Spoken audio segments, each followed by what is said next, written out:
Price the Lord, ஹல்லேலூயா. கர்த்தருடைய நாமத்துக்கு மகிமை உண்டாகட்டும். இந்த வேளையிலும் கூட தேவ ஆவியானவர் இந்த இடத்துல சாட்சி கொடுக்கும்படியாக எனக்கு நல்ல அன்பு போதகர் டேனியல் ஐயா எனக்கு அழைப்பு கொடுத்தார். கர்த்தருடைய நாமம் மகிமைப்படுவதாக. நானும் என்னுடைய வீட்டாருமோ என்றால் கர்த்தரையே சேவிப்போம் என்ற வார்த்தையின்படி என் வாழ்க்கையில் சமாதானம் இல்லாமல் இருந்தேன், நிம்மதி இல்லாமல் இருந்தேன். உண்மை தெய்வத்தை தேடி எத்தனையோ ஆண்டுகள் பல இடங்களிலே நான் பிரயாணம் பண்ணி போயிருக்கிறேன். ஆனாலும் தெய்வம் தெய்வம் என்று நான் ஓடினேன். ஆனால் அந்த தெய்வமே ஒரு நாள் என்னை தேடி வந்தார். அந்த தெய்வத்தை குறித்து ஒரு பாடலை பாடி அதற்கு பின்பதாக என்னுடைய சாட்சியை உங்களோடு நான் பகிர்ந்து கொள்ளும்படியாக எனக்கு பரிசுத்த ஆவியானவர் உதவி செய்வாராக. நாளைய தினத்தை குறித்து பயமில்லை, நாதன் இயேசு எல்லாம் பார்த்து கொள்வா, எல்லாம் பார்த்து கொள்வா. நாளைய தினத்தை குறித்து பயமில்லை, நாதன் இயேசு எல்லாம் பார்த்து கொள்வா, எல்லாம் பார்த்து கொள்வா.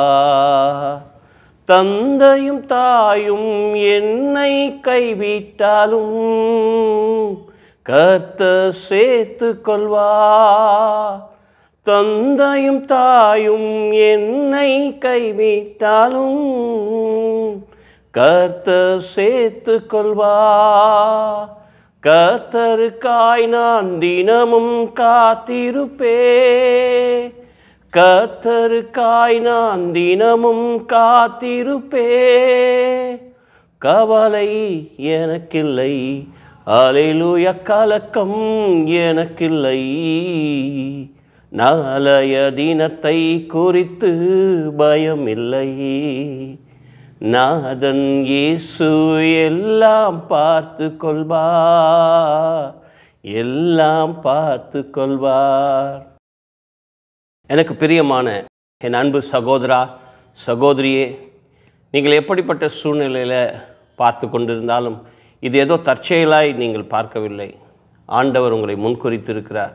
அதனால தான் இந்த வேளையில் கூட உங்களை பார்க்கும்படியாக உங்களோடு கூட என் வாழ்க்கையில் நடந்த அநேக சாட்சிகளை பகிர்ந்து கொள்ளும்படியாக தேவன் கொடுத்த இந்த நல்ல நாளுக்காக, இந்த நல்ல நேரத்திற்காக என் தேவாதி தேவனுக்கு, ராஜாதி ராஜாவுக்கும், பரிசுத்த ஆவியானவருக்கும், இயேசு கிறிஸ்துக்கும், பிதாவாகிய சர்வேஸ்வரனுக்கு நான் நன்றி செலுத்துகிறேன். என் பெயர் சுரேஷ் பாபு. என்னுடைய வாழ்க்கையில் பார்த்திங்கன்னா என்னுடைய தகப்பனார் பெயர் வெங்கடேஷ், எங்கள் அம்மா பேர் சரஸ்வதி. எனக்கு ஒரு சகோதரி உண்டு, அவர்கள் பெயர் ஹேமாவதி. நாங்கள் கை குழந்தைகளாக இருக்கும்பொழுதே எங்கள் தகப்பனார் என்னையும் என் தாயாரையும் என் சகோதரி அனாதையாக விட்டுவிட்டு 2வது திருமணம் செய்து கொண்டு போய்விட்டார். மயிலாப்பூர் பகுதியில் ஆல் இண்டியா ரேடியோ பேக் சைடில் எங்கள் தாத்தா வீடு இருக்குது. அவர் பேர் கொண்டா கோவிந்தசாமி நாயுடு. ஒரு பெரிய பால் வியாபாரி. அவர் பல கோடிகளுக்கு அதிபதி. அவருக்கு என்னுடைய தாயார் பார்த்திங்கன்னா 8வது மகள். வீட்டில் அவங்க எங்கள் அம்மா கூட பிறந்தவங்க 9 பேர். என்னுடைய தாயார் கணவரை விட்டு நாங்கள் துரத்தப்பட்டு அனாதைகளாக்கப்பட்டு எங்கள் அப்பா சின்ன வயசுல எங்களை விட்டுட்டு 2வது கல்யாணம் பண்ணிக்கிட்டு போயிட்டார். நாங்கள் தனிமையாகி விடப்பட்ட சூழ்நிலையில் எங்கள் தாத்தா வீட்டில் அடைக்கலம் போக வேண்டியதாக இருந்தது. பார்த்திங்கன்னா அந்த சிறு பிரயாயத்தில் ஒருவேளை நான் சாப்பிட்ணுன்னு சொன்னால் கூட காலையில் 4 மணிக்கெலாம் எழுந்து 40 மாடு நான் கழுவணும், சாணி அள்ளணும், சாணி தட்டணும். ஒரு வேளை அந்த வீட்டில் நான் சாப்பிட்ணுன்னா இவ்வளோ வேலை செய்யணும். என்னை அடிப்பாங்க. என்னென்ன கெட்ட வார்த்தை இருக்கோ இந்த உலகத்தில் அவ்வளோ கெட்ட வார்த்தையும் நான் கேட்டிருக்கிறேன். அப்போ எங்கள் அம்மா கிட்ட நான் போய் சொல்லுவேன், ஏம்மா எல்லோரும் நல்லா இருக்காங்களே, எல்லோரும் சந்தோஷமாக இருக்கிறாங்களே, இந்த வாலிப வயசில் எவ்வளோ காரியங்கள் இருக்குது, ஏதோ ஒரு அடிமை போல் நான் இந்த வீட்டில் இருக்கிறேனே. அப்போது எங்கள் அம்மா சொல்ல, நம்ம தலையெழுத்து சரியில்லைடா, அவங்களெல்லாம் என்ன சொன்னாலும் நீ கீழ்ப்படிஞ்சு செய்யணும் அப்படின்னு. ஒவ்வொரு நாளும் எனக்கு நிம்மதி இருக்காது, சமாதானம். காலையில் 4 மணிக்கெலாம் எழுந்து இந்த வேலையெல்லாம் நான் செய்யணும். அப்போது என் உள்ளத்தில் பலவிதமான கேள்விகள். எல்லாம் நல்லா இருக்காங்களே, நான் மாத்திரம் ஏன் இப்படிப்பட்ட சூழ்நிலை?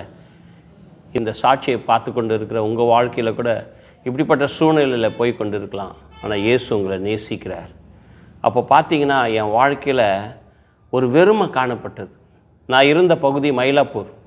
மயிலையே கையிலே கையிலேயே மயிலைன்னு சொல்லுவாங்க.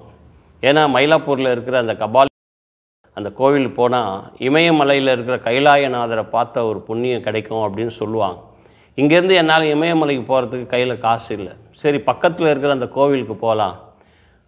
என்னுடைய மயிலாப்பூர் பக்கத்தில் 7 தெய்வங்கள். வாரத்தில் 7 நாளைக்கு 7 கோவிலுக்கும் போவேன். அங்கே சொல்லப்படுகிற எல்லா மந்திரங்களும் நான் சொல்லுவேன். அங்கே சாஷ்டாங்கமாக வணங்குவேன்.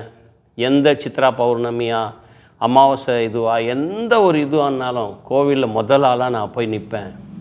பைபிளில் ஒரு வசனம் இருக்குது, பக்தி உள்ளவனை கர்த்தர் தமக்கென்று தெரிந்து கொண்டார். அப்போ பக்தி இருக்குது. மெய் தெய்வம் எங்கே இருக்கிறார்?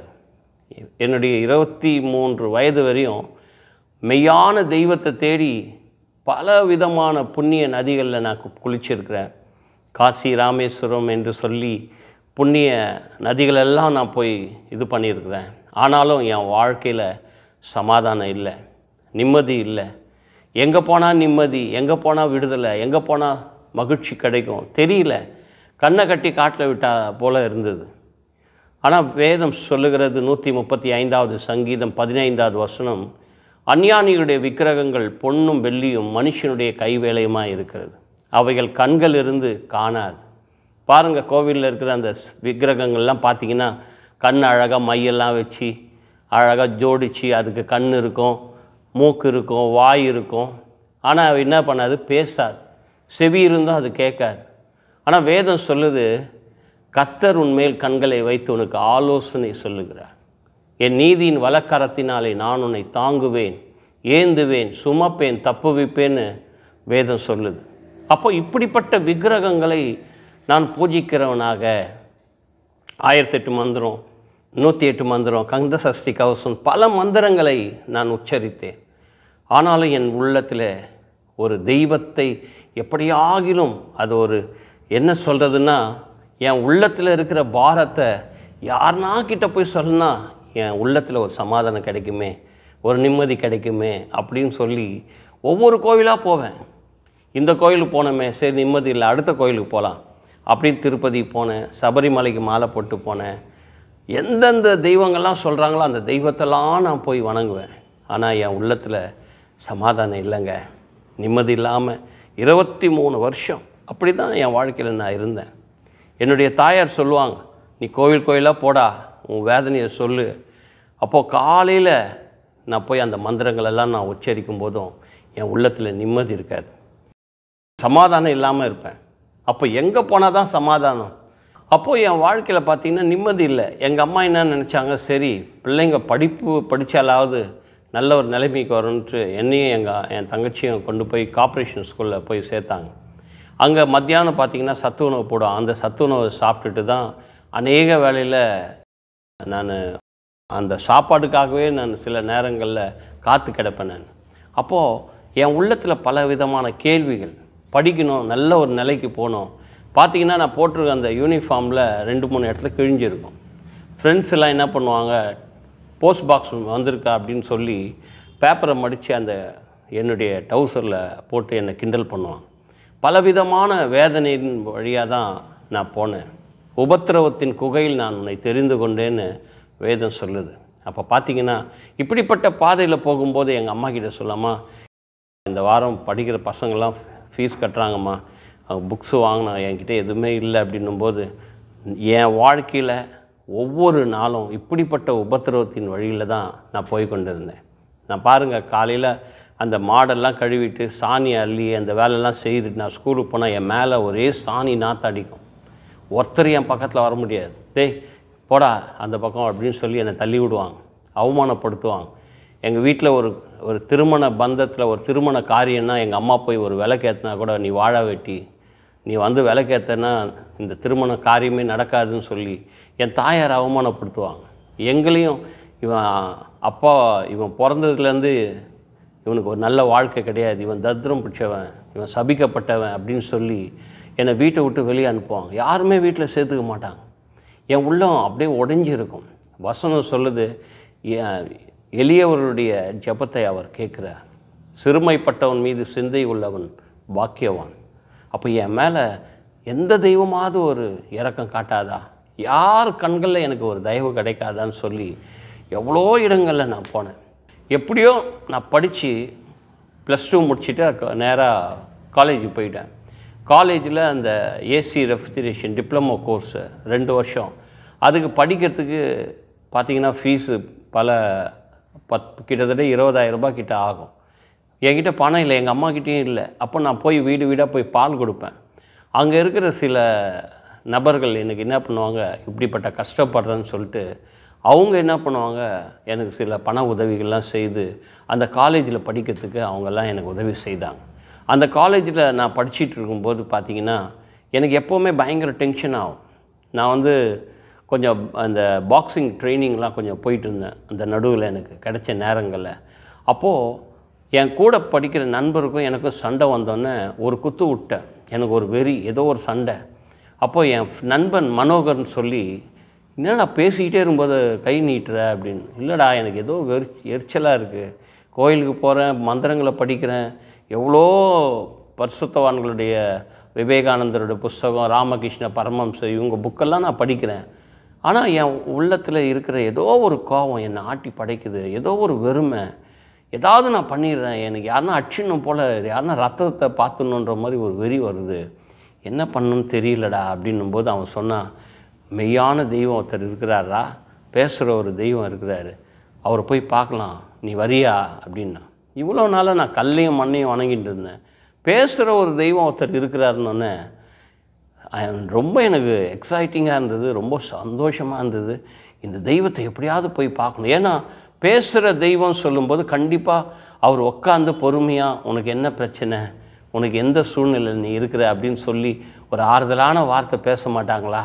நம்ம கூட உட்காந்து ஒரு தகப்பனை போல், ஒரு தாயை போல் நம்ம கூட உட்காந்து சில காரியங்கள் சொல்ல மாட்டாங்களான்னு சொல்லி அவன் சொன்ன தெய்வத்தை போய் பார்க்கணுன்னு சொல்லி அவன் வீட்டுக்கு காலையில் 5 மணிக்கெலாம் போயிட்டேன்.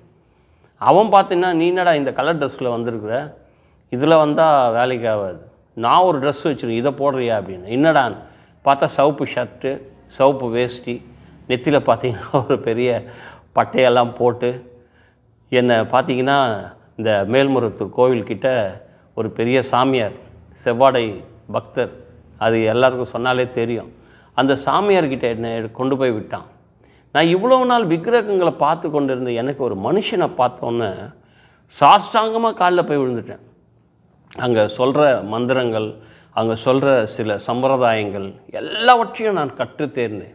அந்த கோவிலில் பார்த்திங்கன்னா நான் வார வழிபாடு மன்றத்தில் நான் துணை செயலாளராக அங்கீகரிக்கப்பட்டு ஒரு பதவி எனக்கு கொடுக்கப்பட்டு அநேகரை நான் அந்த கோவிலுக்கு நான் பஸ்ஸு வச்சு நான் கூட்டிகிட்டு போயிருக்கிறேன். அந்த பஸ்ஸுக்கு காசு கூட கோவிலில் எனக்கு கொடுப்பாங்க. இதை வச்சு அங்கே இருக்கிற மயிலாப்பூரில் இருக்கிற அந்த சுத்து மந்தவெளி பகுதியில் அங்கே இருக்கிற அநேக மக்களை அந்த கோவிலுக்கு நான் கூட்டிகிட்டு போயிருக்கிறேன். அநேகரை அந்த கோவில் அங்கத்தினராக மாற்றிருக்கிறேன். நிறைய பேர் அங்கே அனாதைகளாக சில பேர் மக்கள் மறிச்சிட்டாங்கன்னா அவங்கள கொண்டு போய் அடக்கம் பண்ணுறது, யாகம் வளர்க்குறது, அந்த வேள்விகளை நடத்துறது, மழைக்கு எப்படி வேள்வி நடத்தணும், குடும்பத்தில் ஒரு சந்தோஷம் வரணும்னா எப்படி வேள்வி நடத்தணும், அந்த வேள்விகளுடைய காரியங்கள், அதோடைய தாத்பரியங்கள் எல்லாவற்றையும் நான் கற்று அந்த காரியங்களெல்லாம் நான் செய்த போதும் என் வாழ்க்கையில் ஒரு நிம்மதி என்பது கடுகளவு இல்லை, சந்தோஷன்றது இல்லை.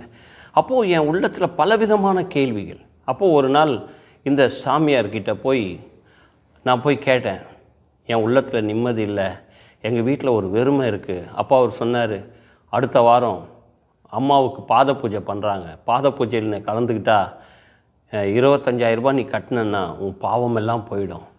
நான் குடிக்கிறதுக்கு சிங்கிள் டீ கூட வழி இல்லை, அடுத்த வேளை சாப்பாட்டுக்கு நான் என்ன பண்ண போகிறேன் தெரியல, 25,000 ரூபாய் கொடுத்தா தான் உனக்கு ஆசீர்வாதம்னா என்னடா பண்ணுறது அப்படின்னும்போது என் நண்பர்கள், காலேஜ் நண்பர்கள்கிட்ட போய் சொன்னேன்.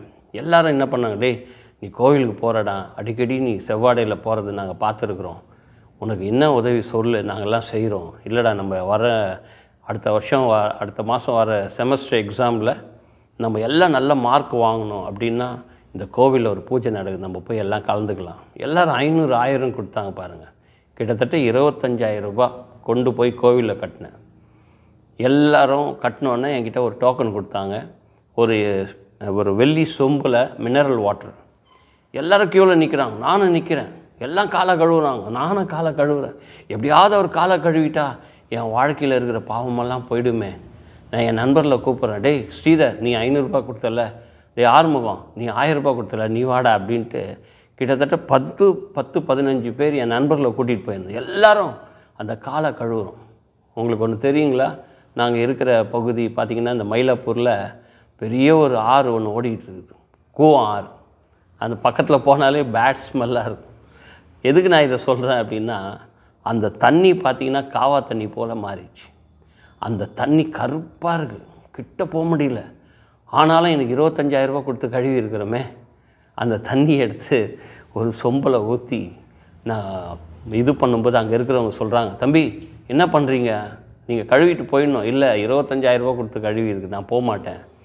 அந்த தண்ணி என்ன பண்ண போகிறீங்க, யாரும் கேட்கக்கூடாது. அதை ஒரு சொம்பில் ஊற்றி கோவிலுக்கு பின்னாடி போயிட்டு, டேய் ஸ்ரீதர் நீ 500 கொடுத்தல வாடா அப்படின்ட்டு அவன் வாயில் கொஞ்சம், என் வாயில் கொஞ்சம். இப்படி நாரிப்போன வாயை தான் அப்பா துதிக்கிற வாயாக மாற்றிருக்கிறார். அவர் சாப்பிட்ட எச்ச இலை, என்ன இலை, அவர் சாப்பிட்ட எச்ச இலையை ஒருத்தர் கையில் வச்சுருக்காரு. 50 ரூபா கொடுத்தீங்கன்னா அந்த இலையை கொடுக்குறாரு. 50 ரூபா கொடுத்தா அந்த இலையை வாங்கி அதில் சாப்பாடு போட்டு நான் சாப்பிட்ட ஒரு பாவிங்க. எச்ச இலை இந்த தெய்வத்தெல்லாம் வணங்கி கடைசியில் நான் என்ன பண்ணேன், எச்ச இலை எடுக்க தான் வச்சுது. காலை கழுவி அந்த தண்ணியை தான் குடிக்க வச்சுது. என் வாழ்க்கையில் நிம்மதி இல்லை, சந்தோஷம் இல்லை. அப்போது என்ன தான் பண்ணுறது எனக்கு புரியல. நாங்கள் இருந்த வீடு பார்த்திங்கன்னா எங்கள் மாமாவுக்கும் எங்கள் அம்மாவுக்கும் ஷேர். எங்கள் தாத்தா சொன்னார், சரி கடைசி காலத்தில் உனக்கு பையன் ஒருத்தன் இருக்கிறான், அவன் உன்னை காப்பாற்றுவாம்மா, பாதி சொத்து உனக்கும் உங்கள் அண்ணனுக்கும். ஆனால் எழுதலை. எங்கள் அம்மாவுக்கு என்னன்னா, சொந்த அண்ணன் தானே, ஏமாற்ற மாட்டார். எங்கள் தாத்தா இறந்து ஒரு 2-3 மாதத்துலேயே எங்கள் மாமாவுடைய சுயரூபம் வெளியே தெரிய ஆரம்பிச்சிது. பார்த்திங்கன்னா நாங்கள் சாப்பிட்டுன்னு இருப்போம், நேராக எங்கள் அம்மாவை மாரில் எட்டி வச்சார், காரி முகத்தில் துப்புனார். நாங்கள் சாப்பிட்ருக்கிற சாப்பாட்லேயே ஏறி நின்னார், தொடப்பக்கட்டையில் அடித்து தெருவில் நிற்க வச்சு, எதிர் வீடு பக்கத்து வீடு எல்லாரும் பார்க்குறாங்க. என்னென்ன அசுத்தமான வார்த்தையை பேசணுமோ அவ்வளோ வார்த்தைகள். என்னால் அதை ஜீர்ணிக்கவே முடியல. நான் என்ன பண்ணுறதுன்னு தெரியல, யார்கிட்ட போய் சொல்லணும்னு தெரியல. எனக்கு தெரிஞ்சதெல்லாம் எனக்கு ஒரு கோபம் வந்துடுச்சு. எங்கள் அம்மாவை எப்படி இந்த ஆள் அடிப்பான், இந்த மனுஷனை வெட்டணும். பார்த்திங்கன்னா 3 முறை எங்கள் மாமாவை வெட்டுறதுக்கு நானே ஒரு ஸ்டீல் ராடு, ஏன்னா நான் வெல்டிங்கில் ரொம்ப ஸ்பெஷலிஸ்ட்டு, எப்படி வெல்டு பண்ணணும், அது கைப்பிடி எப்படி வைக்கணும், எவ்வளோ தூரத்தில் நின்று அவரை வெட்டணும், ஒரே வெட்டில் அவன் தலையை காலி பண்ணணும்னு சொல்லி ஒரு வாட்டி இல்லைங்க 3 வாட்டி நான் பிளான் பண்ணேன். அன்றைக்கி மாத்திரம் நான் கொலை பண்ணியிருந்தேன்னா வேலூர் சென்ட்ரல் ஜெயிலில் ஆயுள் தண்டனை கைதியாக இருக்க வேண்டிய என்னை இயேசு அவருடைய ஊழியக்காரன், அன்பின் ஊழியக்காரனை என்னை மாற்றினார். ஏன்னா இயேசு இன்றைக்கும் அவர் ஜீவிக்கிறார், இன்றும் அவர் வாழ்ந்து கொண்டு இருக்கிறார். பார்த்திங்கன்னா 3 முறை பிளான் பண்ணேன். நீங்கள் நினைக்கலாம் 3 முறை பிளான் பண்ணி எப்படி அது தடை ஆச்சு. ஏதோ ஒரு பவர் என் பின்னாடி இருந்து அதை ப்ரொடெக்ட் பண்ணுது, எனக்கு தெரியல. அப்போ எங்கள் அம்மா கூட தான் நாங்கள் இந்த மயிலாப்பூர் பகுதியை விட்டு பக்கத்தில் அடையாறில் ஒரு சின்ன ஒரு வீடு, வாடகை வீடு. என் ஃப்ரெண்டு, என் கூட படித்த ஃப்ரெண்டு, என்னடா இதுமாரி மிரிண்டா, எங்கள் சொந்தக்காரங்க எங்கள் அம்மா கூட பிறந்தவங்க 9 பேர் எல்லாரும் அனாதையாக எங்களை நடுத்தரில் நிற்க வச்சுட்டாங்க. எங்கள் மாமா பார்த்திங்கன்னா வீட்டை விட்டு வெளியே வரும்போது நான் கேட்குறேன், மாமா இந்த சொத்தில் பாதி எங்களுக்கு கொடுக்குறேன்னு சொன்னார் மாமா அப்படின்னும்போது, ஆமாண்டா எங்கள் அப்பா உனக்கு ஒரு சொத்து வச்சுருக்கிறாரு, அதை கொடுக்க தான் நான் மறந்துட்டேன் இரு அப்படின்ட்டு வீட்டுக்குள்ளே போயிட்டு வெளியே வந்து என்ன கொடுத்தா தெரியுங்களா, சொன்னால் நீங்கள் ரொம்ப வேதனைப்படுவீங்க. ஒரு உடஞ்ச பக்கெட்டிங்க, 4-5 தொடப்பம், 4-5 செருப்பு எடுத்துகிட்டு வந்து இதுதான்டா உன் சொத்துன்ட்டு என் கையில் கொடுத்தார். இன்றைக்கும் என்னால் அதை மறக்கவே முடியாது. அப்போ என் உள்ளம் அப்படியே உடஞ்சிது பாருங்கள். இவ்வளோ கேவலப்படுத்தி என்னை அந்த வீட்டை விட்டு வெளியே அனுப்பி நாங்கள் ஒரு தவறும் செய்யலை. ஒவ்வொரு நாளும் காலையில் எழுந்தால் எங்கள் மாமா வீட்டுக்கு போய் வேலை செய்வேன், எங்கள் சித்தி வீட்டில் எல்லோரும் பக்கத்தில் சுற்றி ஒரு 20-30 குடும்பங்கள் இருக்கிறோம். இந்த வீட்டுக்கு போனால், ஒரு சித்தி வீட்டுக்கு போனால் ஒரு காஃபி கொடுப்பாங்களே, ஏதோ ஒன்று போனால் அவங்க தண்ணி எடுத்துன்னு வா, இந்த வேலை செய், அந்த வேலை செய். எல்லாரும் என்னை ஒரு அடிமையை போல தான் வச்சுருந்தாங்களே தவிர, இவனும் இந்த குடும்பத்தில் ஒரு மனுஷனாக என்னை யாருமே மதித்ததே கிடையாது. அப்போது என் உள்ளம் உடஞ்சிது. அப்போ என் நண்பன், ரொம்ப உயிர் தோழன், அவர் செல்வன் சொல்லி, அவர் அடையார் பகுதியில் இருக்கிறார். அவர் என்னுடைய வேதனையெல்லாம் பார்த்து வீட்டுக்கு மாடியில், தம்பி நீ அந்த வீட்டில் இருடா, நீ வாடகைலாம் எதுவும் கொடுக்க, எவ்வளோ நாள் நீ இருக்க முடியுமோ இருன்னு சொல்லி அவர் இறக்கப்பட்டு அந்த இடத்துல எனக்கு ஒரு வீடை கொடுத்து நானும் எங்கள் அம்மாவும் அந்த வீட்டில் தான் இருந்தோம். பாருங்கள், நான் போய் ஒரு நாள் போய் வேலை செஞ்சால் தான் எனக்கு கிடைக்கிற அந்த கூலியில் தான் அன்றைக்கி அரிசி வாங்கிட்டு வந்து தக்காளி வெங்காயம் இதெல்லாம் வாங்கிட்டு வந்து அன்றைக்கி ஒரு நாள் பசியாரும். ஒரு நாள் போயிட்டு வேலை இல்லைன்னா அன்றைக்கி டீயும் பொறையும் சாப்பிட்டு எத்தனையோ நாட்களை நானும் என் தாயாரும் கழிச்சிருக்கிறோம். எங்கள் அம்மா அழுவாங்க. எங்கள் அம்மா என்ன பண்ணுவாங்க, வீட்டில் சாப்பாடு இருந்ததுன்னா எனக்கு சாப்பாடை போட்டுட்டு அவங்க சாப்பிட்டா மாதிரியே இருப்பாங்க. நான் சில நேரத்தில் வேலைக்கு போயிட்டு வந்த டயர்டில் பசியில் கடன் என்ன கிடைக்குதோ சாப்பிட்ருவேன். எங்கள் அம்மா சாப்பிட்டாங்களா இன்னும் தெரியாது. அதுக்கப்புறம் அவங்கள பார்க்கும்போது அப்படியே டயர்டாக உக்காந்துருப்பான். அப்போது கேட்பேன், அம்மா நீங்கள் சாப்பிட்டீங்களாம்மா அப்படின்னு. டேய் நான் சாப்பிட்டேன்டா அப்படின்னு. போய் சமையல் ரூமில் பார்த்தா ஒரு பாக்ஸ் இந்த பாட்டிலில் சர்க்கரை இருக்கும், உப்பு இருக்கும். இதை தவிர எல்லாம் தொடச்சி வச்சுருக்கோம். அப்போது ஒரு நாள் நான் யோசித்தேன், காலையில் பாரிஸில் ஒரு சேடு வீடு இருக்குது. அவர் வீட்டில் போய் இந்த ஏசியெல்லாம் சர்வீஸ் பண்ணால் எனக்கு லேபர் கொடுப்பார். அப்போது நான் காலையில் 4 மணிக்கெல்லாம் அதிகாலையில் ஏஞ்சி அந்த பாரிஸில் ஒரு சேடு வீட்டுக்கு போனால் ஒரு வேலை ஒரு 2-3 ஏசி இருக்குது, அதெல்லாம் சர்வீஸ் பண்ணால் ஒரு 1000 ரூபாய் தருவார். அப்போ எங்கள் அம்மா கிட்ட சொன்னம்மா, நீ கவலைப்படாதம்மா, இன்றைக்கி நான் பாரிஸில் போய் ஒரு வேலையை போயிருந்து இங்கேருந்து காலையில் பாரிஸுக்கு போகும்போது எங்கள் அம்மா எனக்கு ஒரு 20 ரூபா கொடுத்தாங்க. வாங்கிட்டு இங்கேருந்து சைக்கிளில் போகிறேன்.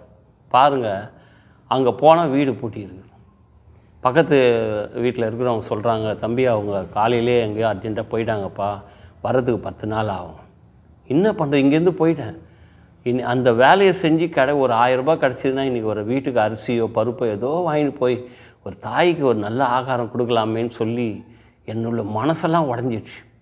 அப்போ அந்த வர வழியில் ஒரு டீ கடையில் டீ குடிக்கிறேன். பக்கத்தில் பார்த்திங்கன்னா ஒரு பிரியாணி கடை. எல்லோரும் பிரியாணி சாப்பிட்றாங்க.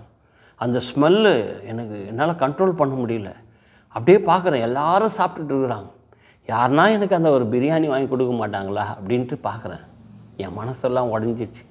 எடுத்துகிட்டு போன அந்த 20 ரூபாவும் செலவு பண்ணிவிட்டேன். நான் வீட்டுக்கு வந்தேன். எங்கள் அம்மா கிட்டே கேட்டேம்மா, நான் இதுமாரி வந்தம்மா, வர வழியில் ஒரு பிரியாணி கடையை பார்த்தம்மா, எனக்கு பிரியாணி செஞ்சு கொடுமா அப்படின்னு. டேய் என்னடா, ஒரு வேளை சாப்பாடு நீ ஏதோ எடுத்துகிட்டு வர, ஒரு அரிசி வாங்கலாம், ஏதோ பருப்பு வாங்கலாம்னு நினச்சிட்டு இருந்தேன். இப்போ பிரியாணின்னா எங்கடா நான் போகிறது? இல்லைம்மா, ஏதோ காசு கொடுமா, ஒரு பிரிஞ்சியாவது எனக்கு பண்ணி கொடுமான்னு கேட்குறேன். சரிடா, என்கிட்ட ஒரு 20 ரூபாய் இருக்குது, அந்த 20 ரூபாவில் போய் ஒரு காய்கறி வேணால் வாங்கிடுவான், அரிசி கொஞ்சம் இருக்குது, நான் உனக்கு வெஜிடபிள் பிரிஞ்சி செஞ்சு தரேன் அப்படின்னு. எதிர்க்க போய் அண்ணாச்சிக்கிட்ட போயிட்டு, அண்ணாச்சி ஒரு வெங்காயம் தக்காளி இதெல்லாம் கொடு. டேய் என்னடா 20 ரூபாய்க்கு என்னடா கேட்குற, அந்த டப்பாவில் இருக்கலாம் பொறுகின்னு போடான்னார்.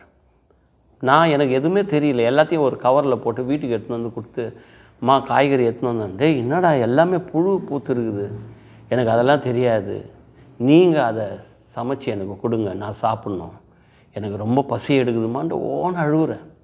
அதுக்கப்புறம் எங்கள் அம்மா அந்த காய்கறியெல்லாம் என்கிட்ட காமிச்சாங்க. பாதியாக கட் பண்ணு, அதில் பாதி புழு இருக்குது, பாதி நல்லா இருக்குது. அதெல்லாம் கழுவும்போது தான் எனக்குள்ள ஒரு எண்ணம் வந்தது. தெய்வம்னு எவ்வளோ தெய்வங்களை நான் வழிபட்டேன். பால் அபிஷேகம், பஞ்சாமிர்த அபிஷேகம், இளநீர் அபிஷேகம், குங்கும அபிஷேகம், என் கையாலேயே நான் எவ்வளோ அபிஷேக ஆராதனை செய்தோம். கடைசியில் அந்த கெட்டுப்போன காய்கறியை சமைச்சு சாப்பிட்ற அளவுக்கு இவ்வளோ ஒரு கேவலமான ஒரு வாழ்க்கையை நான் வாழ்ந்து, நான் மாத்திரம் இல்லைங்க, எங்கள் அம்மாவும் அந்த ஆகாரத்தை சாப்பிட்டு ஒவ்வொரு நாளும் ரத்த கண்ணீர் வடிப்பேன். இன்றைக்கும் நான் இப்படிப்பட்ட மக்களை நான் பார்க்கும்போது அந்த மக்களுக்காக நான் ஜெபம் பண்ணுவேன். என் உள்ளம் அப்படியே அசைக்கப்பட்டது. இதுக்கெல்லாம் காரணம் எங்கள் மாமா தானே. இந்த மனுஷனை கொலை பண்ணணும், விடக்கூடாது அப்படின்னு சொல்லி நான் காலையில் எழுந்து இதுக்கான காரியங்களை செய்கிறேன். பாருங்கள், ஒரு காரியம் நம்ம வாழ்க்கையில் தீமை நடக்குது. என் வாழ்க்கையில் அடி மேலே அடி வாங்கிக்கிட்டே இருக்கிறேன். ஒரு படிக்கட்டு ஏறினா 10 படிக்கட்டு இறங்கி வரேன். எல்லாம் முடிஞ்சிடுச்சின்னு நினச்சேன். ஆனால் அதுலேயும் ஒரு நல்ல காரியம் என்னென்னா, நாங்கள் போன அந்த ஏரியாவில் பக்கத்து வீட்டில் நல்ல ஒரு ஜபிக்கிற சிஸ்டர், அவங்க பேர் லக்ஷ்மி சிஸ்டர். அவங்கக்கிட்ட எங்கள் அம்மா போய் ஒரு நாள் அழுதுருக்குறாங்க. எவ்வளோ பேர் உங்கள் வீட்டில் ஜபம் கூட்டம் நடத்துகிறீங்க, எவ்வளோ பேர் உங்கள் வீட்டுக்கு வராங்க, எங்கள் மகன் இப்படி ஒரு கொலை வெறியோடு இருக்கிறான், எங்கள் அண்ணனை எப்போ கொலை பண்ண போகிறான்னு தெரியல, எங்கள் பையனுக்காக ஜெபம் பண்ணுங்கன்னு சொல்லி என் பேர் அவங்க சுரேஷ் பாபுன்னு எழுதி கொடுத்துருக்குறாங்க. முரட்டாட்டமாக இருக்கிறான் என் பிள்ளைக்காக ஜெபம் பண்ணுங்க. அப்போ அந்த அம்மா சொல்லியிருக்கிறாங்க, எப்போ இந்த பகுதியில் உங்கள் பிள்ளையாண்டா செவ்வாடையில் இந்த ஏரியாவில் வந்தானோ அப்போயே நாங்கள் பார்த்தோம். உங்கள் பிள்ளைக்காக நாங்கள் ஜெபம் பண்ணிக்கிட்டே இருக்கிறோம். நீங்கள் கவலைப்படாதீங்க, கட்டாயம் ஆண்டவர் உங்கள் மகனுக்கு ஒரு அற்புதத்தை செய்வாருன்னு அந்த அம்மா சொன்னாங்க. அப்போது எனக்கு ஒன்றும் புரியல. காலையில் எழுந்தோடனே எங்கள் அம்மா சொல்கிறாங்க, டே என்னடா பண்ணணும். நான் வச்சுருந்த கத்தி எங்கள் அம்மா பார்த்துட்டாங்க. எவ்வளோ நாள் நான் மறைச்சி வச்சுருந்தேன். பார்த்துட்டு ஓன்னு அழுகுறாங்க, டே என்னடா இதுமாரி. இல்லை, இந்த கத்தியில் தான் உங்கள் அண்ணனை வெட்ட போகிறேன், விடமாட்டேன். எப்படிம்மா அந்த மனுஷன் மாரில் எட்டி வாதிப்பான், எனக்கு அப்பாவும் கிடையாது, இருக்கிறது நீங்கள் தான், உங்களுக்கும் இதுமாரி ஆயிடுச்சுன்னா நான் எங்கே போவேன், அனாதை ஆகிடுவேனே அப்படின்னு சொல்லி எத்தனையோ முறை எதுக்கு வாழறோம், செத்துணுன்னு சொல்லி கூட எவ்வளோ முறை அந்த பீச்சில் போய் கடற்கரையில் விழுந்து உயிரை மாச்சிக்கணும்னு சொல்லி எத்தனையோ முறை. நான் அதுக்கு கணக்கு வழக்கே இல்லை. இங்கே வேதனை பிரச்சனைன்னா நேராக போயிடுவேன். ஆனால் அந்த பீச்சுக்கிட்ட போனோடனே எனக்கு எங்கள் அம்மாவை நினைப்பேன். எங்கள் அம்மா முகம் எனக்குள்ளே வரும். உடனே நான் திரும்பி நான் வீட்டுக்கு வந்துடுவேன். எங்கள் அம்மா கிட்ட ஒன்றும் சொல்ல மாட்டேன். எதுக்கு இப்படிப்பட்ட ஒரு நரகத்தை போல் இருக்குது, நான் எந்த தவறும் செய்யலையே, உண்மையாக தானே இருக்கிறேன், ஏன் இந்த கஷ்டம், ஏன் இந்த போராட்டம், இதுலேருந்து எனக்கு ஒரு விடுதலை கிடைக்காதா, இதுலேருந்து ஒரு மோட்சணம் கிடைக்காதா, அப்படி நான் என்ன பாவம் பண்ணிட்டேன் அப்படின்னு சொல்லி ஒவ்வொரு நாளும் கலங்கிட்டு இருந்தேன் பாருங்கள். அப்போது நான் இருந்த வீட்டில் அந்த சிஸ்டர் என்ன பண்ணாங்க, அந்த பக்கத்து வீட்டில் இருக்கிற சகோதரி என் பேரை வச்சு ஜெபம் பண்ணும்போது அந்த அம்மா கிட்ட ஆண்டவர் பேசியிருக்கிறார் பாருங்கள். ஆண்டவர் அவர் நேற்றும் இன்றும் என்றும் அவர் மாறாது, அவர் பேசுகிற ஆண்டவர். உங்ககிட்ட அவர் தான் இப்போ பேசிக்கிட்டு இருக்கிறார். நான் மனுஷன் பேசிகிட்டு இருக்கிறான்னு நினைக்காதீங்க, அவரே உங்ககிட்ட பேசிகிட்டு இருக்கிறார். அப்போ அந்த அம்மா கிட்ட ஆண்டவர் பேசிக்கிறார், மகளே நீ போய் மேல் அறையில் இருக்கிற இந்த மகன் இந்த சுரேஷ் பாபு கிட்ட போய் என் நாமத்தை சொல்லு, வர நாட்களில் உலகம் எங்கிலும் அவனுக்கு என் நாமத்தை அவன் பிரஸ்தாபம் பண்ணுற ஒரு விலையேறப்பெற்ற ஒரு பாத்திரமாக, நான் தெரிந்து கொண்ட பாத்திரமாக நான் தெரிந்து வைத்திருக்கிறேன், அவனுக்கு என் நாமத்தை சொல்லுன்னு சொல்லணும். அந்த அம்மா அதிகாலையில் வந்தாங்க. நான் பார்த்தீங்கன்னா என்ன பண்ணிட்டு இருந்தேன் தெரியுங்களா, சொன்னால் நீங்கள் ரொம்ப ஆச்சரியப்படுவீங்க.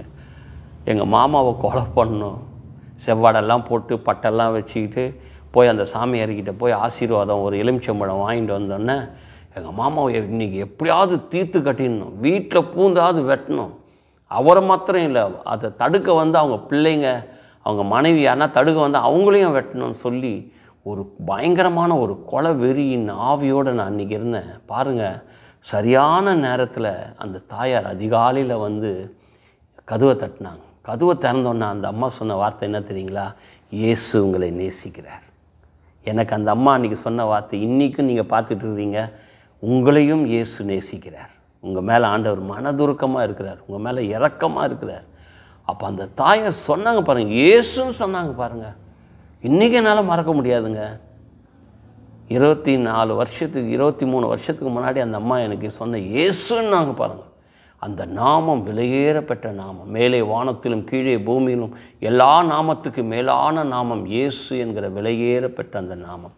அவர் நாமம் அதிசயமானவர், அவர் ஆலோசனை கர்த்தர், அவர் சமாதான பிரபு, அவர் நித்திய பிதாவாக இருக்கிறார்.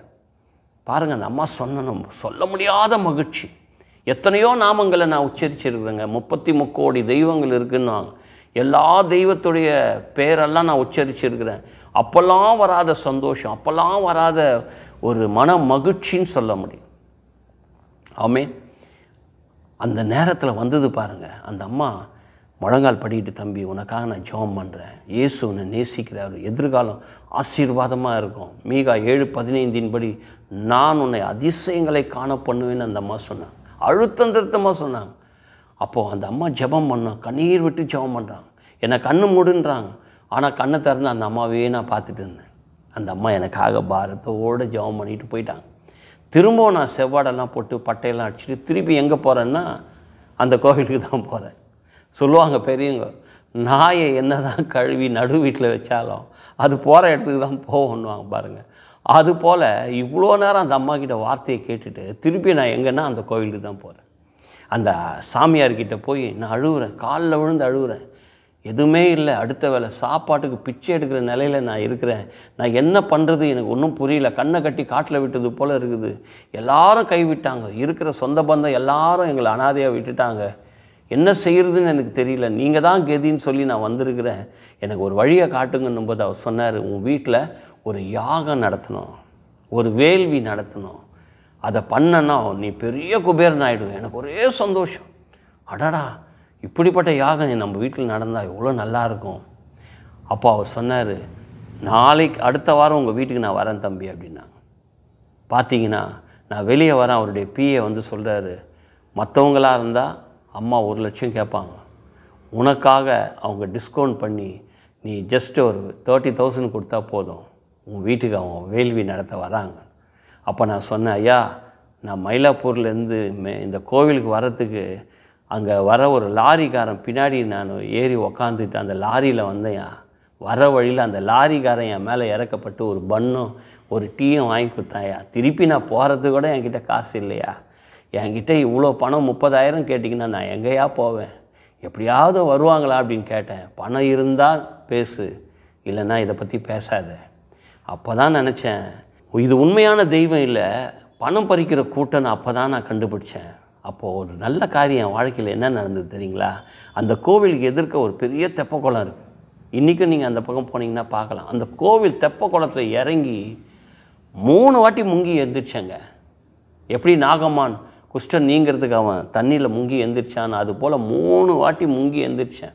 நெத்தியில் இருந்த பட்டையை நானே அழித்தேன். நான் போட்டு இந்த செவ்வாடை கிழிச்சு போட்டேன். அப்போ தான் வானத்தை நோக்கி என் மன்றாட்டை ஏறெடுத்தேன். எப்படி ஜபம் பண்ண எனக்கு தெரியாது. என்னுடைய ஜபம் எப்படி இருந்தது தெரியுங்களா? என்னை போல் தாய் தகப்பன் இல்லாமல் எத்தனையோ மக்கள் உலகம் ஃபுல்லாக இருக்கிறாங்க, வீடு இல்லாமல் இருக்கிறாங்க, செய்யாத தப்புக்கு சிறைச்சாலையில் இருக்கிறாங்க, மருத்துவமனையில் இருக்கிறாங்க. இப்படிப்பட்ட மக்களுக்கு ஒரு தெய்வம்னு சொன்னால், அவர் என்னை தேடி என் வீட்டுக்கு வந்தார்னா உயிரோடு வாழ்கிற நாளெல்லாம் அவருக்காக நான் சாட்சியாக இருப்பேன். அவர் நாமத்தை பற்றி உலகமெங்கிலும் நான் போய் சொல்லுவேன் சொல்லி என் உள்ளத்துக்குள்ளேருந்து ஒரு ஜபத்தை ஏறெடுத்தேங்க. அந்த போட்டிருந்த கலர் ட்ரெஸ்ஸை போட்டுக்கிட்டு நேராக நான் வீட்டுக்கு வந்துட்டேன். வீட்டுக்கு வந்தோடனே பார்த்தீங்கன்னா நேராக அந்த ஜபிக்கிற சிஸ்டர்கிட்ட எங்கள் அம்மா வீடை பூட்டிட்டு கோவிலுக்கு எங்கேயோ போயிருக்கிறாங்க. ஏன்னா நான் கோவிலுக்கு போயிட்டு வந்தேன்னா போகும்போது ரொம்ப சாந்தமாக போவேன், வரும்போது ஃபுல்லாக தண்ணியை போட்டு என்ன பண்ணுறேன் என்ன செய்கிறேன்னே எனக்கு தெரியாது. அவ்வளோ கெட்ட கெட்ட வார்த்தையாக பேசுவேன். என் ஃப்ரெண்டுங்க கூட பழகி போதை பழக்கத்தில், போதையில் என்னென்ன வகை இருக்குது எல்லா போதையும் நான் ட்ரை பண்ணியிருக்கேன். நான் வந்து பார்த்திங்கன்னா ஏசி, ஃப்ரிட்ஜ், ரெஃப்ரிஜரேஷன் அதை எப்படி ஹேண்டில் பண்ணணும், அதில் இருக்கிற கேஸில் யூஸ் பண்ணுற ஆசிட், அதில் இருக்கிற சில கெமிக்கல்ஸ் எல்லாம் ஆட் பண்ணி அதை இன்ஜெக்ட் பண்ணி அது கிட்டத்தட்ட 8 மணி நேரம் போதை, 12 மணி நேரம் போதை, 24 மணி நேரம் போதை, 48 மணி நேரம், இதெல்லாம் நான் என்னுடைய பாடியில் ஒரு சிரஞ்சு மூலிமா நான் ஏற்றி என்னையே நான் நிறைய முறை டெஸ்ட் பண்ணியிருக்கிறேன். பார்த்திங்கன்னா இந்த ஃப்ரிட்ஜில் வந்து சிசிடி கெமிக்கல் இருக்கும். அந்த கெமிக்கல் என்ன பண்ண ஓப்பன் பண்ணி அதை வாயில் வச்சு அதை உரிவேன். அதேமாரி லெதரில் யூஸ் பண்ணுற சில பேஸ்ட்டை, அந்த பேஸ்ட்டை என்ன பண்ணுவோம் ஒரு கவரில் ஊற்றி அதை நான் மூக்கில் வச்சு கிட்டத்தட்ட 2 மணி நேரம் 3 மணி நேரம் இப்படி பலவிதமான போதைகள் எல்லாம் நான் ட்ரை பண்ணி என் வாழ்க்கையில் இதை மறக்கணும், இந்த ஒரு காரியம் எனக்குள்ளே இருக்குதுன்னு சொல்லி ஒரு வேதனையிலேருந்து எப்படியாவது வேற ஒரு காரியத்தில் ஒரு நிம்மதி கிடைச்சா நிம்மதின்னு சொல்லிட்டு அதெல்லாம் நான் போவேன். ஆனால் எதுவுமே என் வாழ்க்கையில் நிம்மதி இல்லைங்க, சமாதானம் இல்லைங்க. அப்போது அந்த சகோதரிக்கிட்டே எங்கள் அம்மா சாவியை கொடுத்துட்டு போயிருக்கிறாங்க. வரான் அவன் கோயிலேருந்து, என்ன பண்ண போகிறான்னு தெரியல, என்ன செய்ய போகிறான்னு தெரியல அப்படின்னு கோவிலில் உட்காந்து அழுகுறாங்க. அந்த அம்மா வீட்டுக்கு போனேன். அந்த இயேசுன்னு சொன்னாங்க பாருங்கள் காலையில். அப்போ அந்த அம்மா கிட்டே போய் இந்த இயேசு எப்படிப்பட்டவர்னு கேட்டேங்க. அவங்களுக்கு அவ்வளோ சந்தோஷம். காலையில் நீங்கள் இயேசப்பாவை சொன்னீங்க, எனக்காக ஜெபம் பண்ணீங்க, ஆனால் எனக்கு இந்த இயேசுவை தெரிஞ்சுக்கணுன்னு ஒரு ஆசை.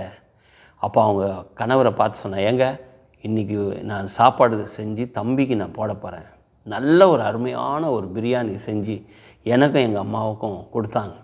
அடுத்த நாள் காலையில் என்னை அவங்க ஏஜி சர்ச்சுக்கு என்னை கூட்டிகிட்டு போனாங்க, சின்னமலையில் இருக்கிற சர்ச்சுக்கு. அந்த சர்ச்சுக்குள்ளே பாருங்கள், உள்ளே போகிறேன், என்னை அறியாமல் எனக்குள்ளே ஏதோ ஒரு கருப்பான உருவம் என்னை விட்டு வெளியே போனாமல் சாஸ்தாங்கமாக அங்கே சர்ச்சுக்குள்ளே போய் விழுந்தேன். அவங்க தொடர்ந்து அந்த ஆலயத்துக்கு என்னை கூட்டிகிட்டு போனாங்க. எங்கள் அம்மாவுக்கு தெரியாது நான் அவங்க கூட சர்ச்சுக்கு போகிற விஷயம்லாம் எங்கள் அம்மாவுக்கு தெரியவே தெரியாது. ஞாயிற்றுக்கிழமைனா ஏதோ பையன் போகிறான் அப்படின்னு.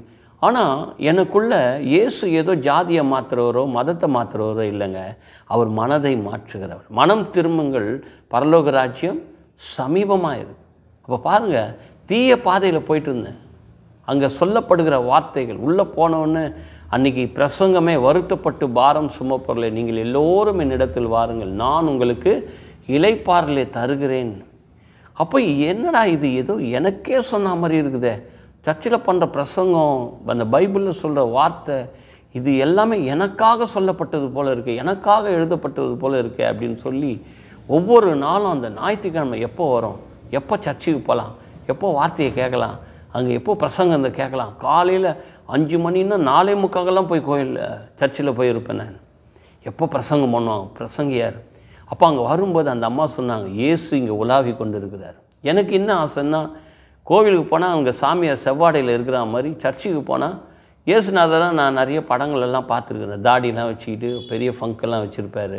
சர்ச்சுக்கு போனால் ஒயிட் அண்ட் ஒயிட்டில் இருப்பார் போல இருக்குது. எப்படியாவது இந்த இயேசு காலில் போய் விழணும்னு சொல்லி ஒவ்வொரு வாரமும் போவேன். ஆனால் அந்த இயேசுவை பார்க்க முடியாது. எனக்கு என்னென்ன புரியல. ஆனால் அந்த அம்மா சொல்கிறாங்க, இயேசுவை நீ பார்ப்ப, அவர் வருவார், உன் கண்ணுக்கு அவர் தெரிவாருன்னுவாங்க. ஒவ்வொரு முறை நானும் 4-5 மாதம் தொடர்ந்து கோயிலுக்கு போகிறேன். ஒரு நாள் கூட இந்த இயேசுவை பார்த்ததே இல்லை. எனக்குள்ள ஒரு வேதனை. அப்போ கடைசியில் இவங்க ஜெபம் பண்ணும்போது எல்லாம் கண்களை மூடுவோன்னு சொன்னாங்களே, ஒருவேளை கண்ணை மூடும்போது இந்த இயேசு நான் வந்துட்டு போயிடுறாரு போல இருக்குது. இந்த வாட்டி கண்ணை மூடவே கூடாது, இந்த இயேசுநாதரை பார்த்தே ஆகணும். நீங்களே நான் வாழ்கிற ஆலயமாக இருக்கிறீர்கள். அவர் என்னைக்கு நான் அந்த உள்ளே போனேன்னா அன்றைக்கி எங்கே வந்துட்டார், எனக்குள்ளே வந்துட்டாருங்க இயேசு. இப்போவும் நீங்கள் வார்த்தையை கேட்டுட்டு இருக்கிறீங்க, இப்போது உங்கள் உள்ளத்துக்குள்ளே இயேசு இருக்கிறார். நீங்கள் கூப்பிட்டு பாருங்கள். அப்போ அன்றைக்கி நான் கூப்பிட்டேன், இயேசுவே என் உள்ளத்தில் வாரும். இந்த வார்த்தையை கேட்டுட்டு இருக்கிறீங்களா, ஏதோ ஒரு மூலையில், ஏதோ ஒரு நாட்டில், ஏதோ ஒரு இடத்துல இந்த இதுலேருந்து எனக்கு விடுதலை கிடைக்காதான்னு பார்த்துட்ருக்குறீங்க இல்லையா, இந்த சூழ்நிலை நீங்கள் கூப்பிட்டு பாருங்கள், இப்போது உங்கள் உள்ளத்தில் வருவாருங்க. அந்த சூழ்நிலை நான் என் உள்ளத்தில் கூப்பிட்டேன், இயேசுவே என் உள்ளத்தில் வாரும். முழு மனதோடு, முழு ஆத்மாவோடு, முழு இருதயத்தோடு நான் கூப்பிட்டேங்க. அன்றைக்கே அவர் என் உள்ளத்தில் வந்துட்டார். எப்படி இது எனக்கு தெரியும்னா, எங்கள் அம்மா வந்து கெட்ட கெட்ட வார்த்தையாக பேசுவேன். என்றைக்கு நான் சர்ச்சுக்கு போக ஆரம்பிச்சேனோ, இந்த வேத வசனங்களை கேட்க ஆரம்பிச்சேனோ, கெட்ட வார்த்தை ஒன்றும் உங்கள் வாயிலிருந்து புறப்பட வேண்டாம், பக்தி கிருத்துக்கு ஏதுவான நல்ல வார்த்தை உண்டானால் அவைகளையே பேசுங்கன்னு சொன்னார். அப்போ நல்ல வார்த்தை எங்கே இருக்குது? இந்த உலகத்தில் நீங்கள் எங்கே போனாலும், எவ்வளோ பெரிய மேலை நாடுகளுக்கெல்லாம் போனீங்கன்னா கூட நல்ல வார்த்தை எங்கேயுமே இல்லைங்க. நல்ல வார்த்தை எங்கே இருக்குது தெரியுங்களா? இந்த வேதாகமம், ஆதி ஆகமத்திலிருந்து வெளிப்படுத்தின விசேஷம், ஒவ்வொரு எழுத்தும் பொன் தகடினால் பொறிக்கப்பட வேண்டிய வார்த்தை, நல்ல வார்த்தைங்க. ஆறுதலான வார்த்தை, அருமையான வார்த்தை, கண்ணீரை துடைக்கிற வார்த்தை, வியாதியில் இருக்கிறவனை தூக்கி நிறுத்துகிற வார்த்தை. எந்த இடத்துல அவமானப்பட்ட, எந்த இடத்துல தலை குனிஞ்சிங்க, அதே இடத்துல உங்கள் கத்தை தலை நிமிர்ந்து வாழ வைப்பார். என் வாழ்க்கையில் நடந்ததுங்க. அதனால தான் உங்கள் கிட்டே இதுவாக பேசிகிட்டு இருக்கேன். ஆமேன். கர்த்தர் நல்லவர் என்பதை ருசித்து பாருங்கள். யூ கேன் டேஸ்ட் பண்ணதுனால தான் உங்கள்கிட்ட நான் பேசிகிட்டு இருக்கிறேன். பாருங்கள் அந்த வேதம். அப்போ அந்த அம்மா கிட்டே கேட்டேன், இந்த கருப்பாக ஏதோ ஒரு புக்கு வச்சுருக்குறீங்களே, எல்லாரும் இது தானே பேசுகிறீங்க ஆண்டி, எனக்கு அந்த புக்கை எனக்கு வாங்கி கொடுங்க. அந்த புக்கை வாங்க கூட என்கிட்ட காசு இல்லை அப்படின்போ அந்த அம்மா எனக்கு முதல்ல அந்த வேதாகமத்தை அந்த சகோதரி எனக்கு வாங்கி கொடுத்தாங்க. உங்களுக்கு ஒரு ரகசியம் தெரியுங்களா? நான் சர்ச்சுக்கு போவேன், 6 மாதமாக போவேன். ஆனால் என் கூடையே எங்கள் மாமாவை கொலை பண்ணுற கத்தியை என்ன பண்ணுவேன், என் பேண்ட்டில் ஒரு பக்கத்தில் நான் சொருவி வச்சு, யாருக்கும் தெரியாது. ஒரு பக்கம் நான் அந்த கத்தியோடு தான் சர்ச்சுக்கு போவேன் வருவேன். ஒரு நாள் ஆண்டவர் பேசினேன், உனக்கு உருவாக்குற பட்டயம் வேணுமா, அழிக்கிற பட்டயம் வேணுமான்னு கேட்டாங்க. உருவாக்குற பட்டயம் எனக்கு தெரியல, அழிக்கிற பட்டயம்னா இந்த கத்தி எடுத்து யாருன்னா குத்துனா செத்து போயிடுவாங்க, அழிக்கிற பட்டயம் தெரியுது. ஆனால் உருவாக்குற பட்டயம் எது? வேதம் இருபுறம் கருக்குள்ள பட்டயங்க. அப்போ நான் சொன்னேன், ஆண்டவரே எனக்கு இந்த பட்டயம் போதும்ப்பா, இந்த வேதம் போதும்ப்பா அப்படின்ட்டு மார்போடு அணைச்சிக்கிட்டேன். அப்போது அந்த அழிக்கிற பட்டயம் எதுக்கு மகனே அப்படின்னு ஆண்டவர் கேட்டார். ஆண்டவர் சத்தம் லிட்ரலாக கேட்க ஆரம்பித்தேங்க. வேதத்தை படிக்க, கர்த்தருடைய வேதத்தில் இரவும் பகலும் தியானமாக இருக்கிற மனுஷன் பாக்கியவான். அவன் நீர்க்கால்களின் ஓரமாய் நடப்பட்டு தன் காலத்தில் தன் கனியை தந்து இலையுதிரா மரத்தை போல் இருப்பான். அவன் செய்வதெல்லாம் வாய்க்கும். அப்போ பாருங்கள், அந்த வேதத்தை படிக்க படிக்க ஆண்டவர் என்னோட பேச ஆரம்பித்தார். நீ இந்த பாதையில் போவாத, இந்த பாதையில் போ, இந்த பாதையில் போ, இப்படி பேசு. அப்போ ஒரு நாள் பார்த்தீங்கன்னா அந்த கத்தியை கொண்டு போய் அந்த அடையார் கூவம் நதி, மலர் ஹாஸ்பிட்டல் பக்கத்தில் ஒரு கூவம் நதி இருக்குது, அந்த வழியாக வரும்போது அந்த கத்தியை, இனி இந்த கத்திக்கு எனக்கு சம்மந்தம் இல்லை, பட்டயம் எடுக்கிறவன் பட்டயத்திலேயே நாசமாவான் வேதம் சொல்லுது. அந்த பட்டயத்தை தூக்கி போட்டேன். அந்த வேதாகமத்தை இன்னும் மார்போடு அணைச்சிக்கிட்டு வீட்டில் ஆடி பாடி சந்தோஷத்தோடு நான் வீட்டுக்கு வந்தேன். என்ன காரியம் நடந்தது தெரியுங்களா? நேராக எங்கள் அம்மா காலில் போய் விழுந்தேன். அம்மா தாயும் தகப்பனையும் கனம் பண்ணுன்னு சொல்லியிருக்கிறார் ஆண்டவர்மா. இவ்வளோ நாள் எவ்வளோ கெட்ட கெட்ட வார்த்தையெல்லாம் பேசி உங்களை நான் மனவேதனைப்படுத்தியிருக்கிறேன், மனமடி உண்டாக்கியிருக்கிறேன். இனி நான் இதை செய்ய மாட்டேன். எங்கள் அம்மாவுக்கு ரொம்ப ஆச்சரியம். என்னடா பேயா பிசாசா, இவன் வாயில் மன்னிப்பா, காலில் வந்து டே என்னடா ஆச்சு? இல்லைம்மா, அந்த ஆன்ட்டி கூட நான் சர்ச்சுக்கு போகிறேன், அந்த வேதத்தை எனக்கு வாங்கி கொடுத்தாங்க, பாருங்கள் வேதத்தில் இப்படியெல்லாம் இருக்குது, இந்த இயேசுவை தான் நான் பின்பற்ற போகிறேன், இனி எந்த தெய்வத்துக்கு நான் கையெடுக்க மாட்டேன், வாழ்ந்தால் இயேசுக்காக நான் வாழ்வேன்னு. எங்கள் அம்மா சரிடா, நீயாவது நல்ல ஒரு பாதையில் போ, உங்கள் அப்பனை போல் நீ தீய பாதையில் போய் கேவலமான வாழ்க்கையை வாழ போகிற, அவ்வளோதான் வாழ்க்கை முடிஞ்சிடுச்சின்னு நினச்சேன். ஆனால் எனக்கு என்னமோ தெரியுது, நீ போகிற பாதை நல்ல பாதைன்னு தெரியுதுடா, அந்த ஆன்ட்டி கூடயே நீ சர்ச்சுக்கு போ, என்னை டிஸ்டர்ப் பண்ணாது, ஆனால் நான் இந்துவாக தான் இருப்பேன். அப்போ நான் சொன்னேன், என்னை ரட்சித்த தேவன், என்னை தொட்ட ஆண்டவர் உன்னையும் ஒரு நாள் ரட்சிப்பார், உன்னையும் தொடுவார், கட்டாயம் ஆண்டவர் உனக்குள்ளே ஒரு மாற்றம் வரும்னு சொல்லி எங்கள் தாயாருக்காக நான் ஜெபம் பண்ணிக்கிட்டே இருந்தேங்க. பாருங்கள், எங்கள் வீட்டில் 2 டிபார்ட்மெண்ட் இருக்கும். நான் ஆண்டவரை ஏற்றுக்கொண்டோன்னே அந்த விக்கிரகத்தை வணங்குறதே இல்லை. எங்கள் அம்மா சில விக்கிரகங்கள்லாம் வச்சு வணங்குவாங்க, அந்த லக்ஷ்மி விளக்கெல்லாம் போட்டு பூஜை பண்ணுவாங்க. அதை எதுவுமே நான் தவறுன்னு சொல்ல மாட்டேன், அவங்கக்கிட்ட வாக்குவாதம் பண்ண மாட்டேன், அதெல்லாம் கும்பிடாதீங்க, அது பேய், அதெல்லாம் ஒரு நாள் எங்கள் அம்மாக்கிட்ட நான் சொன்னதே கிடையாது. ஆனால் எனக்குள்ளே இருக்கிற மன மாற்றத்தை எங்கள் அம்மா பார்த்தாங்க. ஒரு நாள் என்ன தெரியுங்களாச்சு, அந்த விக்கிரகத்தை வணங்குறதுக்கு கற்பூரம் வாங்கிட்டு வான்னாங்க, குங்குமம் வாங்கிட்டு வான்னாங்க, பூ வாங்கிட்டு வான்னாங்க.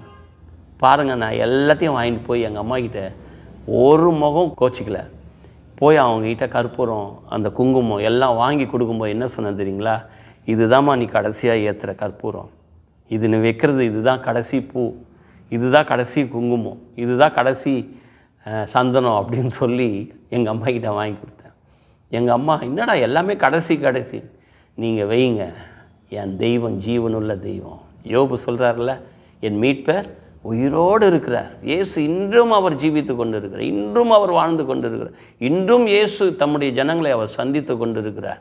பாருங்கள், கரெக்டாக 1 வாரம் ஆச்சு. எங்கள் அம்மா சொன்னாங்க, டேய் என்னன்னு தெரியலடா, எனக்கு இந்த விக்கிரகத்தை பார்த்தா எனக்கு பிடிக்கல, எல்லாத்தையும் தூக்கி போட்டு நீ போறிய இந்த ஏசப்பா, உன் முகமே எவ்வளோ அமைதியாகிடுச்சுடா, 1ஆம் தேதி சம்பளம் வாங்கினா முதல்ல வாங்கணுன்னு நேராக ஒயின் ஷாப்புக்கு போவேன், தண்ணி அடிக்கிறதுக்குன்னே ஒரு ஸ்டேட் இருக்குது பாண்டிச்சேரி, இங்கே யாருன்னா தண்ணி அடித்தா பார்த்துட்டு போகிறான், என் பாண்டிச்சேரியில் போய் தண்ணி அடித்து அங்கே போய் என் ஃப்ரெண்டு தலையில் வாந்தி எடுத்து அவன் என் தலையில் வாந்தி எடுத்து கேவலமான ஒரு வாழ்க்கையை நான் வாழ்ந்துட்டு இருந்தேன். ஆனால் 1ஆம் தேதி சம்பளம் வந்தோடனே அதில் தசம பாகம் எடுத்து வச்சுட்டு மீதி காசு அப்படியே எடுத்து வந்து எங்கள் அம்மாக்கிட்ட கொடுத்தேன். எங்கள் அம்மா அப்போ தான் பார்த்தாங்க, என்னடா இப்போது வேலைக்கு போகிற, கரெக்டாக ஈவினிங் ஆனால் 4 மணிக்கு வீட்டுக்கு வந்துடுற, வேறு யாரும் தேவையில்லாத ஃப்ரெண்ட்ஸ் இப்போ வர்றதில்லை, தேவையில்லாத காரியம் இல்லை, வீடை பெருக்கிற, கையை காலை பிடிச்சி விடுற, துணியெல்லாம் துவச்சி போடுற, சம்பளம் வந்ததுன்னா கூட எக்ஸ்ட்ரா பணம் வந்ததுன்னா கூட வீட்டுக்கு அரிசி வாங்கிட்டு வந்து போடுற, ஒரு ஜக்கு வாங்கிட்டு வந்து வைக்கிற, ஒரு சாப்பிட்ற தட்டு வாங்கிட்டு வந்து வைக்கிற, இந்த ஞானம்லாம் எங்கடா உனக்கு வந்தது, எப்படா இதெல்லாம் செய்கிற, எனக்கு உன்னை பார்க்கும்போது ரொம்ப பிரமிப்பாக இருக்குது. அப்போ நான் சொன்னேன், ஆராய்ந்து முடியாத பெரிய காரியங்களையும் எண்ணி முடியாத அதிசயங்களையும் அவர் செய்வாருங்க. இந்த வார்த்தையை நீங்கள் கேட்டுக்கொண்டு இருக்கிறீங்க, உங்கள் வாழ்க்கையிலையும் கட்டாயம் ஆராய்ந்து முடியாது இப்படிப்பட்ட காரியம் என் வாழ்க்கையில் நடக்குமா, இது நடக்குமான்னு நீங்கள் யோசிச்சிருப்பீங்க. இந்த வருஷத்தில் கர்த்தர் அந்த காரியங்களை கைகூடி வர செய்வார். அற்புதங்கள் மேலே அற்புதங்களை பார்க்க போகிறீங்க. அதுக்காக தான் கர்த்தர் இந்த வார்த்தையை கேட்க வச்சுருக்கிறார். பாருங்கள், எங்கள் அம்மா சொன்னாங்க, டே இந்த விக்கிரகம்லாம் வேணாண்டா, நானும் இந்த இயேசுக்கிட்ட வரேன். எனக்கு கிடைச்ச முதல் ஆத்மா யார் தெரியுங்களா, எங்கள் அம்மா தான். ஆத்துமாக்களை ஆதாயம் செய்கிறவன் ஞானவான் வேதம் சொல்லுது. எங்கள் அம்மா தான் ரட்சிக்கப்பட்டான். நானும் என் தாயாரும் கேட்க நாதி இல்லைங்க, அடுத்த வேலை சாப்பாட்டுக்கு வழி இல்லைங்க, பிச்சை எடுக்கிற சூழ்நிலைங்க. ஆனால் நான் ஞானஸ்தானம் எடுக்க போகிறோன்னு சொன்னேன். எங்கள் சபை போதகர் வந்தார், சபை மக்கள் வந்தாங்க, எங்களுக்கு ஆறுதலாக அன்றைக்கி ஞானஸ்தானம் எடுத்து ஒரு பெரிய வீட்டில் ஒரு திருவிழாவை போல் அதை செலப்ரேஷன் பண்ணி அந்த ஜனங்களை அவ்வளோ செலப்ரேஷன் பண்ணாங்க. எங்கள் வீடு அப்படி ஒரு மகிழ்ச்சி. இதுவரையும் நான் இருந்த வீட்டில் அப்படிப்பட்ட ஒரு மன மகிழ்ச்சியை நான் பார்த்ததே இல்லை. மகிழ்ச்சி வேறு, மன மகிழ்ச்சி வேறு. நான் சொல்கிறது மன மகிழ்ச்சி. மன மகிழ்ச்சி முகமலர்ச்சியை தரும், மனோ துக்கத்தினால் ஆவி முறிந்து போகும். அப்போ பாருங்கள், அந்த மன மகிழ்ச்சினால் என் உள்ளத்தெல்லாம் நிரப்பினார். எங்கள் அம்மா சொன்னாங்க, டேய் இந்த வாழ்க்கை எனக்கு ரொம்ப பிடிச்சிருக்குடா, இந்த இயேசுநாதரை விடக்கூடாதுடா, அந்த விக்கிரகங்கள்லாம் கொண்டு போய் பேக் பண்ணி அடையார் கூவம் நதியில் கொண்டு போய் சுற்றியில் எல்லாத்தையும் உடைச்சி, இனிமேல் இதுக்கும் எனக்கு சம்பந்தமே இல்லை, என் மீட்பர் உயிரோடு இருக்கிறார். என் மேய்ப்பர் கர்த்தர் என் மேய்ப்பராக இருக்கிறார். நான் தாட்சி அடைவதில்லை. அவர் என்னை புல்லுள்ள இடங்களில் மேய்த்து அமர்ந்த தண்ணீர் அண்டை என்னை கொண்டு போய் விடுகிறார். என் சத்துருக்களுக்கு முன்பாக ஒரு பந்தியை ஆயத்தப்படுத்தி என் தலையை எண்ணெயினால் அபிஷேகம் பண்ணுகிறார். அப்போ இப்படிப்பட்ட ஆண்டவர் தொடர்ந்து நான் ஆலயத்துக்கு போக எனக்குள்ள ஒரு பெரிய மாற்றம். எனக்குள்ள என்ன சந்தோஷம்னா, இந்த இயேசுவை போய் சொல்லணும், அந்த ரட்சிப்பின் சந்தோஷத்தை போய் சொல்லணும். இதுக்காக 3 நாள் உபவாசம் பண்ணி தனி ஒரு அறையில் உட்காந்து ஒரு குடம் தண்ணி மட்டும் வச்சுக்கிட்டு எங்கள் அம்மா கிட்ட சொன்னம்மா, இந்த ரூமை விட்டு நான் செத்தனை பணமாக வெளியே வருவேனே தவிர இயேசுவை பார்க்காம இந்த அறையை விட்டு வெளியே வரமாட்டேன்ட்டு 3 நாளுங்க. நீங்கள் சொன்னால் நம்ப மாட்டீங்க. பாருங்கள், வெள்ளிக்கிழமை காலையில் அந்த ரூமுக்குள்ளே போனேன். காலையில் மத்தியானம் ஈவினிங் எனக்கு தெரிஞ்ச ஜெபம், எனக்கு தெரிஞ்ச வேத வசனம் எல்லாத்தையும் படிச்சுட்டு இருக்கிறேன். ஆனால் எனக்கு எல்லாரும் சபையில் ஜெபம் பண்ணும்போது அபிஷேகத்தில் நிரம்பி ஜெபம் பண்ணோம். எனக்கு ரொம்ப கூச்சமாக இருக்குது. எல்லாரும் அபிஷேகத்தில் நிரம்புகிறாங்களே, எல்லாரும் நான் இயேசுவை பார்த்தேன்னு சொல்கிறாங்களே, எல்லாரும் இயேசு எனக்கு இதை செய்தார் அதை செய்தாருன்றாங்களே. இயேசுவே, நான் உம்முடைய முகத்தை பார்க்கணும்ப்பா. எனக்கு இது வேணும் அது வேணும்னு கேட்கல, உம்முடைய முகத்தை எப்படியாவது பார்க்கணும். பாருங்கள், பவுலுக்கு ஆண்டவர் எப்படி தமஸ்கு பட்டணத்தில் தரிசனமானார் அக்கினியில், அதே போல் பாருங்கள் 3ஆவது நாள் புழிஞ்சு போட்ட துணியை மாதிரி கிடந்தேன். ஏன்னா வெள்ளிக்கிழமை சுத்தமாக சாப்பிடல, சனிக்கிழமையும் சுத்தமாக சாப்பிடல, வெறும் தண்ணி தான் குடிச்சிட்டு இருக்கேன். ஞாயிற்றுக்கிழமை கரெக்டாக அந்த ப்ரேயரை முடிக்கிறதுக்கு 2 மணி நேரம் தான் இருக்குது. என்னாண்டவரை 3 நாள் இந்த ரூமுக்குள்ளே நான் கதறேன்னு, என் கண்ணீரை பார்க்க மாட்டிங்களா? எனக்கு பெத்த தகப்பனை கருப்பா சகப்பான்னு இதுவரையும் நான் பார்த்ததில்லை. ஒரு தகப்பனை போல் ஒரு தாயை போல் நான் உன்னை நேசிக்கிறேன்னு சொல்கிறீங்களே, உங்களுடைய முகத்தை நான் எப்படியாகிலும் தரிசிக்கணும், உங்களுடைய பிரசன்னத்தை எப்படியாவது நான் பார்க்கணும் ஆண்டவரே அப்படின்னு கண்ணீர் விட்டு என்னுடைய எவ்வளோ பலம் இருக்கோ அவ்வளோ பலத்தை பயன்படுத்தி அந்த முழு மூச்சோடு நான் வியாகுலத்தோடு நான் கத்தர் ஒருவருக்கு தெரியுங்க. ஆபத்து காலத்தில் என்னை நோக்கி கூப்பிடு, உனக்கு அறியாததும் எட்டாததுமான பெரிய காரியங்களை செய்வேன்னு ஆண்டவர் சொல்லியிருக்கிறார். ஆபத்து வந்துச்சு, வேதனை வந்துச்சு, என் வாழ்க்கையில் எல்லாம் முடிஞ்சிச்சின்னு நினைக்கிறீங்களா? இல்லை, இன்றைக்கி கர்த்தர் ஒரு துவக்கத்தை வச்சுருக்கிறார். உங்கள் துவக்கம் அற்பமாக இருந்தாலும் உங்கள் முடிவு எப்படி இருக்கும்? சம்பூர்ணமாக இருக்கும். பாருங்கள், அந்த 3ஆவது நாள் அந்த ஜெபத்தை முடிக்க போகிறேன். அந்த ரூமுக்குள்ளே தேவனுடைய அக்கினி இறங்குச்சிங்க. அந்த அக்கினியை அப்படியே கண்ணால் நான் பார்த்தேங்க. மெய்யான சாட்சிங்க. உங்கள் முன்னாடி சும்மா ஏதோ நான் கதை விடலை, ஏதோ நான் புதுசாக கதை இது பண்ணிகிட்டு இருக்கல, உண்மையாக நிரூபிக்கப்பட்ட ஒரு காரியம். நேரடியாக பார்த்தேன் அந்த அக்கினியை. பார்த்தது மாத்திரம் இல்லை, அந்த அக்கினினால் தேவன் என்னை நிரப்பினார். அபிஷேக வல்லமையினால் கிட்டத்தட்ட 1.5 மணி நேரம் 2 மணி நேரம் நான் போட்ட அந்த அபிஷேக சத்தம் எதிர் வீடு பக்கத்து வீடு எல்லாம் ஓடி வந்துட்டாங்க. என்ன சொன்னாங்க தெரியுமா? இவ்வளோ நாள் இந்த பையன் மஞ்சள் குங்குமெல்லாம் வச்சுக்கிட்டு மங்களகரமாக இருந்தான், இந்த பைபிளை எடுத்துன்னு போய் இந்த அலேலியா கூட்டத்தில் போய் இந்த பையன் பைத்தியக்காரன் ஆகிட்டான்னாங்க. நான் என்ன தெரியுங்களா பண்ணேன்? தெருவில் நின்று 2 மணி நேரம் பிரசங்கம் பண்ணேன். எப்படி பேசினா? பைபிள் காலேஜ் போனதில்லை, பைபிள் காலேஜ் எப்படி இருக்குன்னு கூட எனக்கு தெரியாது. ஆனால் தெருவில் நின்று 2 மணி நேரம் பிரசங்கம் பண்ணாங்க. இருக்கிற ஆட்டோ டிரைவர்கள்லாம் அசைந்துட்டாங்க. அவங்க சொன்ன ஒரு வார்த்தை என்ன தெரியுங்களா?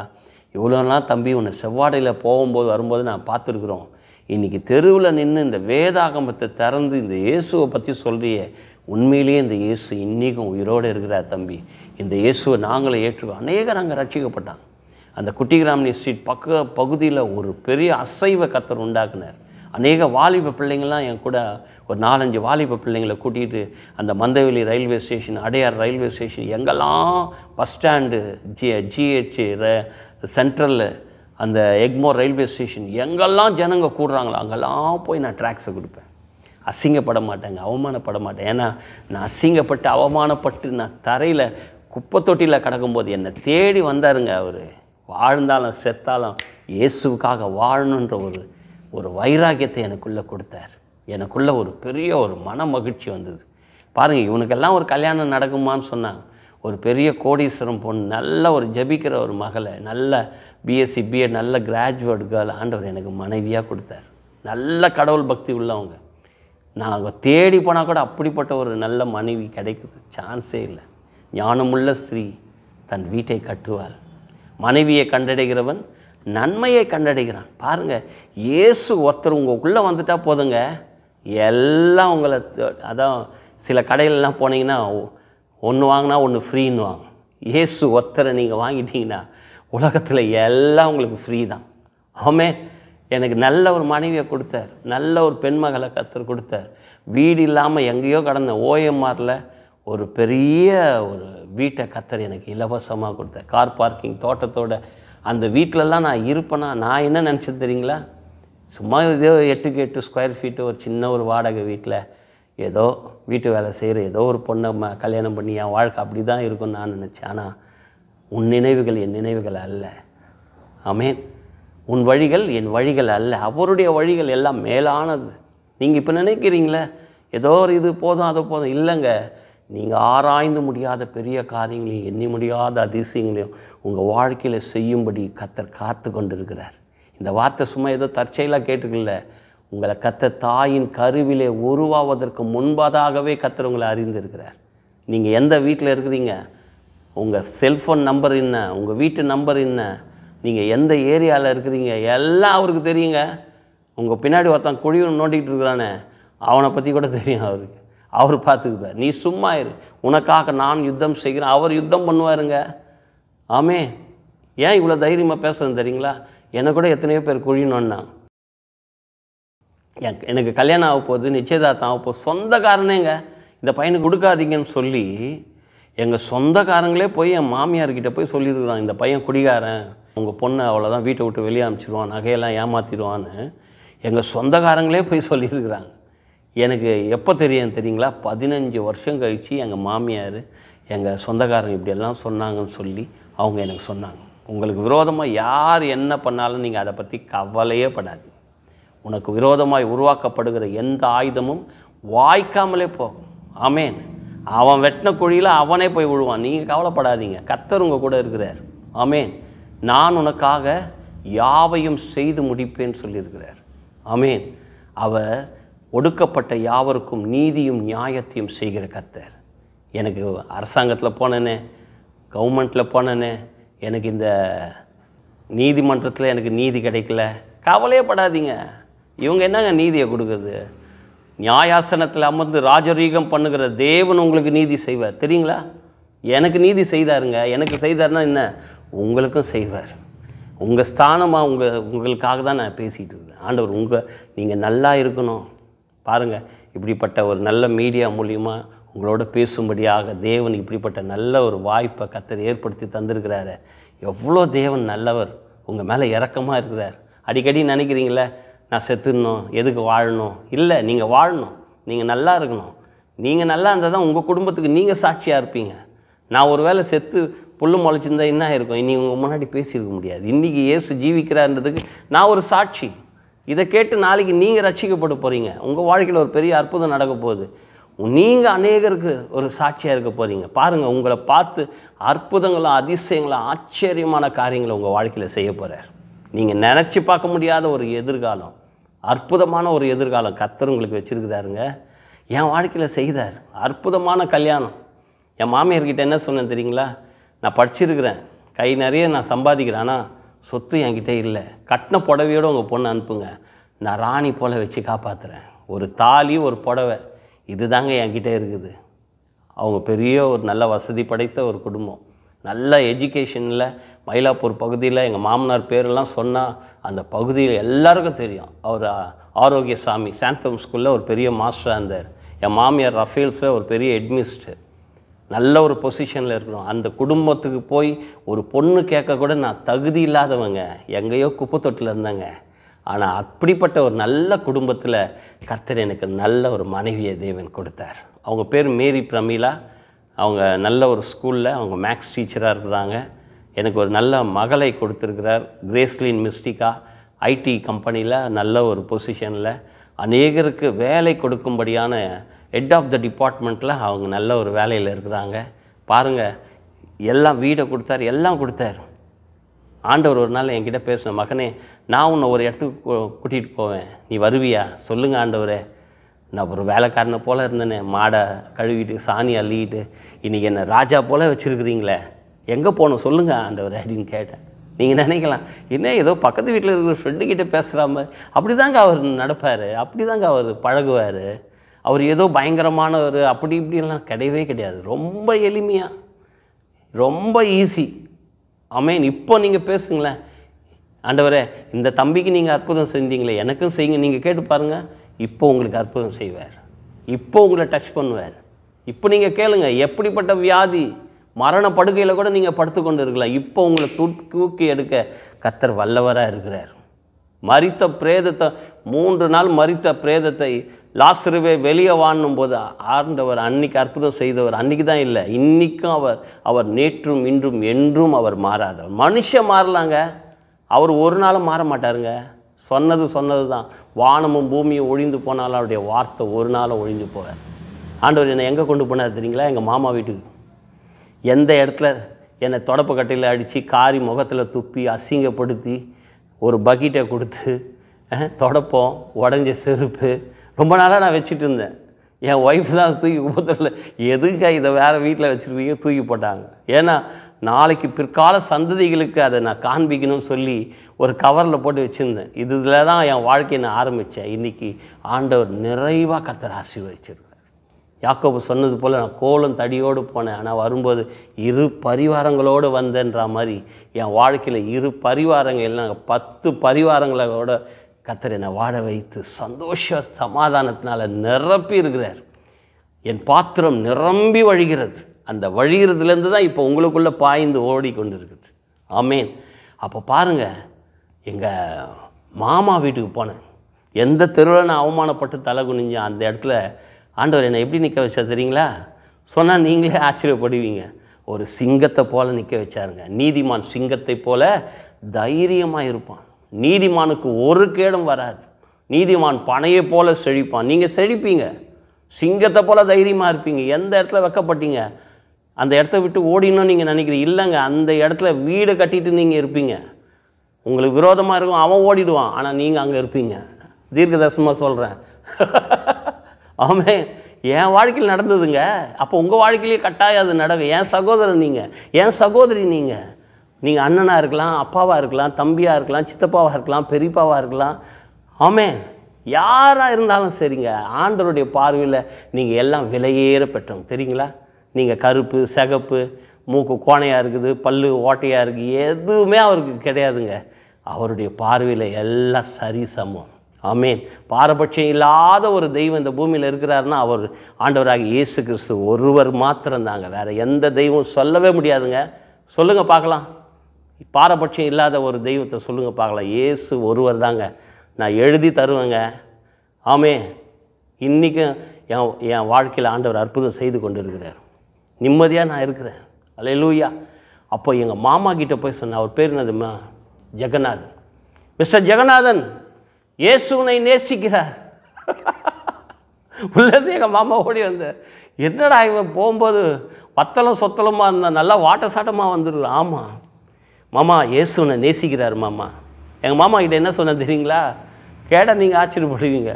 மாமா, என்னை செருப்பாலே அடித்து காரி துப்பி வீட்டை விட்டு அனுப்புனீ, நீ நல்லா இருக்கணும் மாமா, கை கொடு மாமா. இது சொல்கிறதுக்கு ஒரு தில் இருக்கணுங்க. இயேசு எனக்குள்ளே இருக்கிறார், அந்த தில்லை அவர் கொடுத்தார். ஆமே, கலெக்டர் எனக்கு முன்னாடி முழங்கால் படிக்கிட்டு இருக்கிறேன், அவங்களுக்கு நான் ஜெபம் பண்ணியிருக்கிறேன். மினிஸ்டர்ஸுக்கு நான் ஜெபம் பண்ணியிருக்கிறேன். ஆமே, கமிஷனருக்கு நான் ஜெபம் பண்ணி என் முன்னாடி முழங்கால் படிக்கிட்டு. ஏன்னா சகல முழங்கால்கள் அவருக்கு நேராய் முடங்கும், சகல நாவுகள் கர்த்தரே தெய்வம் என்று அறிக்கையிடும். நீங்கள் கர்த்தரை மாத்திரம் உயர்த்திட்டீங்கன்னு சொன்னால் உங்கள் வாழ்க்கையில் ஒரு மிகப்பெரிய உயர்வை கர்த்தர் கட்டளையிடுவார். யாராலையும் தடுக்க முடியாதுங்க. உங்களுக்கு ப்ரமோஷன் வரும், நல்ல சுகித்து இருப்பாங்க. உங்கள் பிள்ளைங்கள்லாம் பாருங்கள், நல்ல பதவியில் இருப்பாங்க, நீங்கள் பார்ப்பீங்க அதை. ஆமே, எங்கள் மாமா அப்படியே பார்க்குறாரு. என்னடா ஊரெல்லாம் போய் இயேசுவை பற்றி சொல்கிறியாமே, உன்னை பற்றி நாங்கள் கேள்விப்பட்டோம், மா இன்றைக்கி ராரா மாக்கோசரம் பிரார்த்தனை செய்கிறா அப்படின்னு போய் அவங்க வீட்டில் மனதார அவங்கள போய் ஆசீர்வதித்தேன். அவங்க குடும்பங்களை ஆசீர்வதித்தேன், பிள்ளைங்களை ஆசீர்வதித்தேன். உன்னை ஒரு கன்னத்தில் அடிக்கிறான்னா மறு கன்னத்தை காட்டு, உன்னை சபிக்கிறவங்கள ஆசீர்வதி. ஏன் உங்களுக்கு வைராகியம், ஏன் உங்களுக்கு கசப்பு? உங்களுக்கு துன்பம் செய்கிறாங்களா, நான் சூனியம் வைக்கிறாங்க, நானும் பாரு நான் போய் சூனியம் வைக்கிறேன், நான் போய் போலீஸில் பிடிச்சிக்கிறேன். இல்லைங்க, அதுக்காக ஆண்டவர் நம்மளை அழைக்கலைங்க. சமாதானம் பண்ணுகிறவர்கள் பாக்கியவான்கள், அவர்கள் பூமியை சுதந்திரிப்பார்கள். அல்லேலூயா. தேவனுடைய புத்திரர் என்ன பண்ணுவார்கள்? சாந்த குணமுள்ளவர்கள் பாக்கியவான்கள், அவர்கள் தேவனுடைய பிள்ளைகளாய் மாறுவார்கள். ஆமேன். Price the Lord. என் வாழ்க்கையில் அப்படிப்பட்ட காரியங்களெல்லாம் செய்யும்போது ஒரு பெரிய சமாதானம். பாருங்கள், இதெல்லாம் செய்தால் பிசாசு கம்முன்னு இருப்பானா? சில நேரங்களில் சோதனை வரும், போராட்டம் வரும். 3வது மாடியிலேருந்து என் மக கீழே விழுந்தாங்க 8th ஸ்டாண்டர்ட் படிக்கும்போது. எவ்வளோ பெரிய ஆபத்து தெரியுங்களா? அப்போ என் மனைவி மனம் உடஞ்சி போயிட்டான். என்னங்க நீங்கள் ஆண்டவர்னு ஓடுறீங்களாங்க, இயேசு ஓடுறீங்களாங்க, இயேசு நல்ல என் மகளுக்கு இப்படிப்பட்ட சூழ்நிலை வந்துடுச்சு எங்கன்ட்டு கண்ணீர் வடித்தாங்க. அந்த சூழ்நிலை என் மக ஐசியூ வார்டில் உயிருக்கு போராடிட்டு இருக்கிறான். என் மனைவி குளிர் ஜுரத்தில் மாட்டிக்கிட்டா. அவளுக்கும் என்ன பண்ணுறது? அந்த சூழ்நிலையில் நான் எதையுமே பார்க்கலங்க. யாரை பார்த்தீங்களா? வானத்தையும் பூமியும் உண்டாக்கின சர்வ வல்லமையில் தேவனை மாத்திரம் பார்த்தேன். தாவீது அதை தான் சொல்கிறான், எனக்கு ஒத்தாசை வரும், பர்வதத்திற்கு நேராக என் கண்களை ஏறெடுத்தேன், வானத்தையும் பூமியும் உண்டாக்கின இடத்துலேருந்து எனக்கு ஒத்தாசை வரும், என் காலை தள்ளாட ஒட்டார். இஸ்ரவேலை காக்கிறவர், அவர் தூங்குவதும் இல்லை உறங்குவதும் இல்லை. பாருங்கள், என் மனைவி கிட்ட பேசிக்கிட்டு இருக்கும்போது நான் ஆண்டவர்கிட்ட கேட்குறேன், ஆண்டவரே என் மகளுடைய காரியம் கைமீறி போயிருக்குது, நான் என்ன பண்ணேன்னு தெரியல, எனக்கு ஒரு விஷன், எனக்கு ஒரு அடையாளத்தை காட்டுங்கன்னும் போது என் மகன் மேலேருந்து ஸ்டெப்ஸ்லேருந்து நல்லா நடந்து வர ஒரு காட்சியை கர்த்தர் எனக்கு காண்பித்தார். அல்லேலூயா. எதிர்காலம் இருட்டாக இருக்குதே, நான் என்ன முடிவு எடுக்கணும்னு தெரியலையே அப்படின்னு சொல்லி தவிச்சிட்டு இருக்கிறீங்களா? ஆண்டவர் இன்றைக்கி உங்களுக்கு ஒரு அடையாளத்தை காட்டுவார். எனக்கு ஒரு அடையாளத்தை காட்டினார். என் மகன் நல்லா நடந்து வரதை கர்த்தர் எனக்கு காண்பித்தார். என் மனைவி கிட்ட சொன்னம்மா, அவள் நல்லா நடந்து வரதை கர்த்தர் எனக்கு காண்பித்திருக்கிறார். அடுத்த வாரம் பாரு, நீ பார்த்து ஆச்சரியப்படுற மாதிரி அவள் நல்லா சுகத்தோட பலத்தோட ஏசப்பாவுக்கு சாட்சியாக இருக்க போகிறா. ஒரு மிகப்பெரிய ஒரு எதிர்காலத்தை கர்த்தர் அவளுக்கு வச்சிருக்கிறாரு. அப்படி தத்ரூபமாக பார்த்தேன். அதே போல் அதுக்கு அடுத்த வாரம் என் மகன் நல்ல சுகத்தோட பலத்தோட, டாக்டர் என்ன சொன்னான்னு தெரியுங்களா? 9 டாக்டர், எலும்பு சம்மந்தமாக, நரம்பு சம்மந்தமாக எல்லாம், அப்போலோ டாக்டர் சீஃப், எல்லாம் சீஃப், அந்த இதில் ரொம்ப ஸ்பெஷலைஸ்டாக அந்த நரம்பு சம்மந்தமான டாக்டர்ஸ் எல்லாம் வந்து செக் பண்ணி அவங்க சொன்ன ஒரு வார்த்தை என்ன தெரியுங்களா? நீங்கள் வணங்குற இயேசு இன்றைக்கும் உயிரோடு இருக்கிறார். அவர் இத்தனைக்கும் சாய்பாபா பக்தர், அவர் இதிலே ஷர்ட்டில் வச்சுருக்கிறார். அவர் சொன்ன ஒரே வார்த்தை, ஏங்க நீங்கள் வணங்குற தெய்வம் தாங்க காப்பாற்றிருக்குது, என்னங்க 3வது மாடியிலேருந்து கீழே விழுந்து இன்றைக்கி ஜீவனோடு உங்கள் மகன் இருக்கிறது எவ்வளோ பெரிய அற்புதங்க. இயேசு இன்றும் அவர் ஜீவிக்கிறார். இன்றைக்கி ஒரு வேளை அப்படிப்பட்ட சூழ்நிலை, டாக்டர் கைவிட்டாங்க, அவ்வளோதான். இல்லைங்க, மருத்துவத்தை நான் நம்பக்கூடாதுன்னு சொல்ல மாட்டேன், ஆனால் அதை பார்க்கலும் பெரிய மருத்துவர் நம்ம ஏசப்பா இருக்கிறார். அவரை நம்புங்க, அவர் மேலே உங்கள் நம்பிக்கையை வைங்க, உங்கள் வேதனை அவர் மேலே வைங்க. மனுஷங்கிட்ட ஓடி போய் உங்கள் காரியத்தை போய் சொல்லாதீங்க, அசிங்கப்படுத்துவான், கேவலப்படுத்துவான். ஆனால் உங்கள் வேதனையை, உங்கள் பிரச்சனையை இயேசுக்கு மாத்திரம் சொல்லி பாருங்கள், பிரச்சனை உங்கள் கண்ணுக்கு முன்னாடி காணாமல் போகும். ஆமென். என் வாழ்க்கையில் நடந்தது. இன்றைக்கும் என் மகளை இன்றைக்கி சாட்சியாக வச்சுருக்கு. நான் ஊழியத்துக்கு போகிறேன்னும் போது, டாடி நம்ம லாஸ்ட் டைம் அந்த சர்ச்சுக்கு போகணும் டாடி, அந்த சர்ச்சில் ஃபேன் இல்லை டாடி, பாய் இல்லை டாடி, இதை வாங்கி கொடுங்க டாடி, அதை வாங்கி கொடுங்க டாடி அப்படின்னு சொல்லி ஊழியத்துக்கு எனக்கு அவ்வளோ சப்போர்ட்டிங்காக என் மகன் இருக்கிறா. என் மனைவி எனக்கு சப்போர்ட்டாக இருக்கிறா. குடும்பங்கள் அப்படி கட்டி எழுப்பப்பட்டிருக்கு. ஒருவேளை உங்கள் மனைவி உங்களை விட்டு போயிருக்கலாம், கணவர் உங்களை விட்டு போயிருக்கலாம், பிள்ளைங்க விட்டு போயிருக்கலாம். இல்லைங்க, போனவங்க திருப்பி உங்களை தேடி வருவாங்க. உங்கள் குடும்பங்கள் மீண்டும் கட்டி எழுப்பப்படும். அநேகர் சொல்லியிருக்கலாம், அவ்வளோதான் முடிஞ்சிடுச்சு, இவெல்லாம் எங்கே போய் வாழ போகிறா. எங்கள் அம்மாவை கூட அப்படி தான் சொன்னாங்க. எல்லோரும் என்ன சொன்னாங்க தெரியுங்களா? எங்கள் அம்மாவை அபாக்கியவதின்னு. ஆனால் நான் சொல்லுவேன், எங்கள் அம்மாவை பார்த்தம்மா நீ பாக்கியவதிம்மா. அல்லேலூயா. உங்களை அப்படி அபாக்கியவதின்னு சொல்லி இல்லைங்க, நீங்கள் பாக்கியவதி, நீங்கள் பாக்கியவான். யாராக இருந்தாலும் சரி, இப்போ ஆண்டவர் உங்களை டச் பண்ணுறார். Praise the lord. அல்லேலூயா. இயேசுவே என் உள்ளத்தில் வாரம், இப்போ கூப்பிட்டு பாருங்கள், இப்போ உங்கள் உள்ளத்தில் வருவார். என் வீட்டுக்கு வாங்க, ஏசப்பா நீங்கள் எந்த ஜாதி, எந்த மதம், எந்த இனம், எந்த மொழி, எப்படிப்பட்ட ஆளாக இருந்தாலும் உங்களை இயேசு சந்திக்க அவர் வல்லவராக இருக்கிறார். நீங்கள் உங்கள் வீடை பூட்டியிருந்தால் கூட அந்த வீட்டுக்குள்ளே வந்து உங்கள் வீட்டுக்கு சமாதானம் சொல்ல என் ஆண்டவர் பெரியவராக இருக்கிறாருங்க. அல்லேலூயா. நான் சொல்லுவாங்க, நான் வந்து பிறந்தது கிறிஸ்டின் கிடையாது, பாதியில் தான் வந்தேன், பாவியாக வந்தேன், தள்ளப்பட்ட கல்லாக இருந்தேன். இன்றைக்கி எங்கள் குடும்பத்தில் எனக்கு மூளை கல்லாக கர்த்தர் என்னை நிறுத்தியிருக்கிறார். மயிலாப்பூர் பகுதியில் வாரன் ரோட்டில் எல்ஷடாய் கிரேஸ் சர்வீஸ் சென்டர்னு சொந்தமாக AC, fridge, washing machine service centre எனக்கு கொடுத்துருக்கிறார். என்கிட்ட ஒரு 10 பேர் ஒர்க் பண்ணுறாங்க. ஒரு வேலைக்காரனாக இருந்த கர்த்தர் என்னை எஜமானனாக மாற்றிருக்கிறார். சம்பளம் கை நீட்டி சம்பளம் வாங்குவேன். இன்றைக்கி சம்பளம் கொடுக்குற ஒரு முதலாளியாக கர்த்தர் என்னை மாற்றிருக்கிறார்.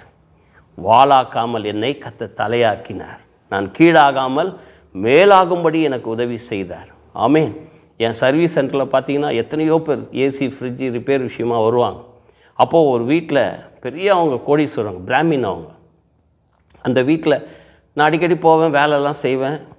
அப்போது அந்த வீட்டில் போகும்போது ஆண்டவர் ஒரு நாள் பேசினார், மகனே எத்தனையோ முறை இந்த வீட்டுக்கு வர, இந்த வீட்டில் என் நாமத்தை பற்றி சொல்லியிருக்கிறியா?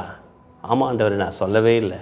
அப்போ பாருங்கள், அந்த வீட்டுக்கு நான் எத்தனையோ முறை போயிருக்கிறேன். ஒரு பெரிய ஒயிட் ஸ்டோனில் ஒரு பெரிய ஒரு விக்கிரக கோவில் அவங்க கட்டியிருக்கிறாங்க. அந்த விக்கிரகத்தை பார்த்தா கையில் ஒரு பெரிய வில்லு, கூட ஒரு தம்பி, கூட ஒரு மனைவி, 3 பேரும் நிற்கிற மாதிரி ஒரு பெரிய கோவில் கட்டியிருக்கிறாங்க ஒயிட் ஸ்டோனில். எங்கே ஜெய்ப்பூர்லேருந்து கிட்டத்தட்ட 20 லட்சம் ரூபாய் செலவு பண்ணி அவ்வளோ பெரிய டெம்பிள். ஆனால் அந்த வீட்டுக்குள்ளே போகும்போது ஆடி கார் இருக்குது, பெரிய பெரிய விலை உயர்ந்த கார் இருக்குது, விலை உயர்ந்த பொருட்கள் எல்லாமே இருக்குது. அந்த வீட்டில் நான் கூர்ந்து கவனித்தேன். வேலை செய்கிற 10-15 பேர் இருக்காங்க. அவர் நெய்வேலி லிக்னைட் கார்பரேஷனில் ஒரு பெரிய ஆஃபீஸராக இருந்தார். கிட்டத்தட்ட ஒரு 200-300 பேருக்கு ஹெட் ஆஃப் த டிபார்ட்மெண்ட், பெரிய ஆஃபீஸர். இவருக்கு நான் இயேசுவை பற்றி சொல்லணும். ஆண்டவரே எனக்கு ஞானத்தை தாங்க. அப்போ ஆண்டவர் சொன்னார், நீ போ, உன் வாயை தர, உன் வாயில் நான் வார்த்தையை போடுவேன். அப்போது நான் உள்ளே போனோன்னே அவங்க பேர் காயத்ரி மாமி. காயத்ரி மாமி சத்த இப்படி வரையலை அப்படின்னு கேட்டேன். அவங்க வந்து என்னடா அம்பின்னு, இல்லை மாமி உங்கள் ஆற்றுல பார்த்தா எல்லாம் கார், விலையேற பெற்ற காரெல்லாம் வச்சுருக்கேன், ஆனால் இந்த ஆற்றுல சமாதானம் இல்லை மாமி, நிம்மதி இல்லைன்னு நினைக்கிறேன், அதுக்கு என்னடா பண்ணிட்டு இருக்கிறது அப்படின்னு கேட்டாங்க. கொஞ்ச நேரத்தில் அவங்க வீட்டுக்கார் வந்தார். என்னடா அம்பி உங்கள் வேலையை பண்ணாமல் மாமிக்கிட்ட என்னடா பேசிகிட்டு இருக்கேன்? இல்லை மாமா, உங்கள் ஆற்றுல சமாதானம் இல்லை, நிம்மதி இல்லை, ஒரு சின்ன பிரார்த்தனை பண்ணால் உங்கள் ஆற்றுல சேமமாக இருப்பேன் அப்படின்னும்போது சொன்னோன்னே லிட்ரலாக சொன்ன அடுத்த நிமிஷம் அவர் கண்ணீர் வடித்தார். ஆமாண்டா, எங்கள் ஆற்றுல நிம்மதி இல்லைடா, என் பிள்ளையாண்டா அமெரிக்காவில் இருக்கான், கல்யாணமே வேணான்னு சொல்கிறான்டா, கல்யாணம் பண்ணினா பேரம்பேத்தியெல்லாம் இந்த ஆற்றுல உலாவி வருவா, எவ்வளோ சந்தோஷமாக இருக்கும், நிம்மதியே இல்லைடா. நானும் கிறிஸ்டின் காலேஜில் தான்டா படித்தேன், 91 சங்கீதம் எனக்கு நன்னா தெரியும்டா, பிரார்த்தனை பண்ணால் இயேசு பகவான் ஜபத்தை கேட்பார் எனக்கு நன்னா தெரியும், என்ன செய்கிறது?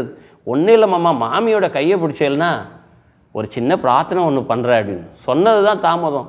லொடுக்குன்னு போய் மாமியோட கையை பிடிச்சிட்டா. மாமா எத்தனை நாள் காத்துட்டுதான் தெரியல, லொடுக்குன்னு போய் கையை பிடிச்சிட்டா.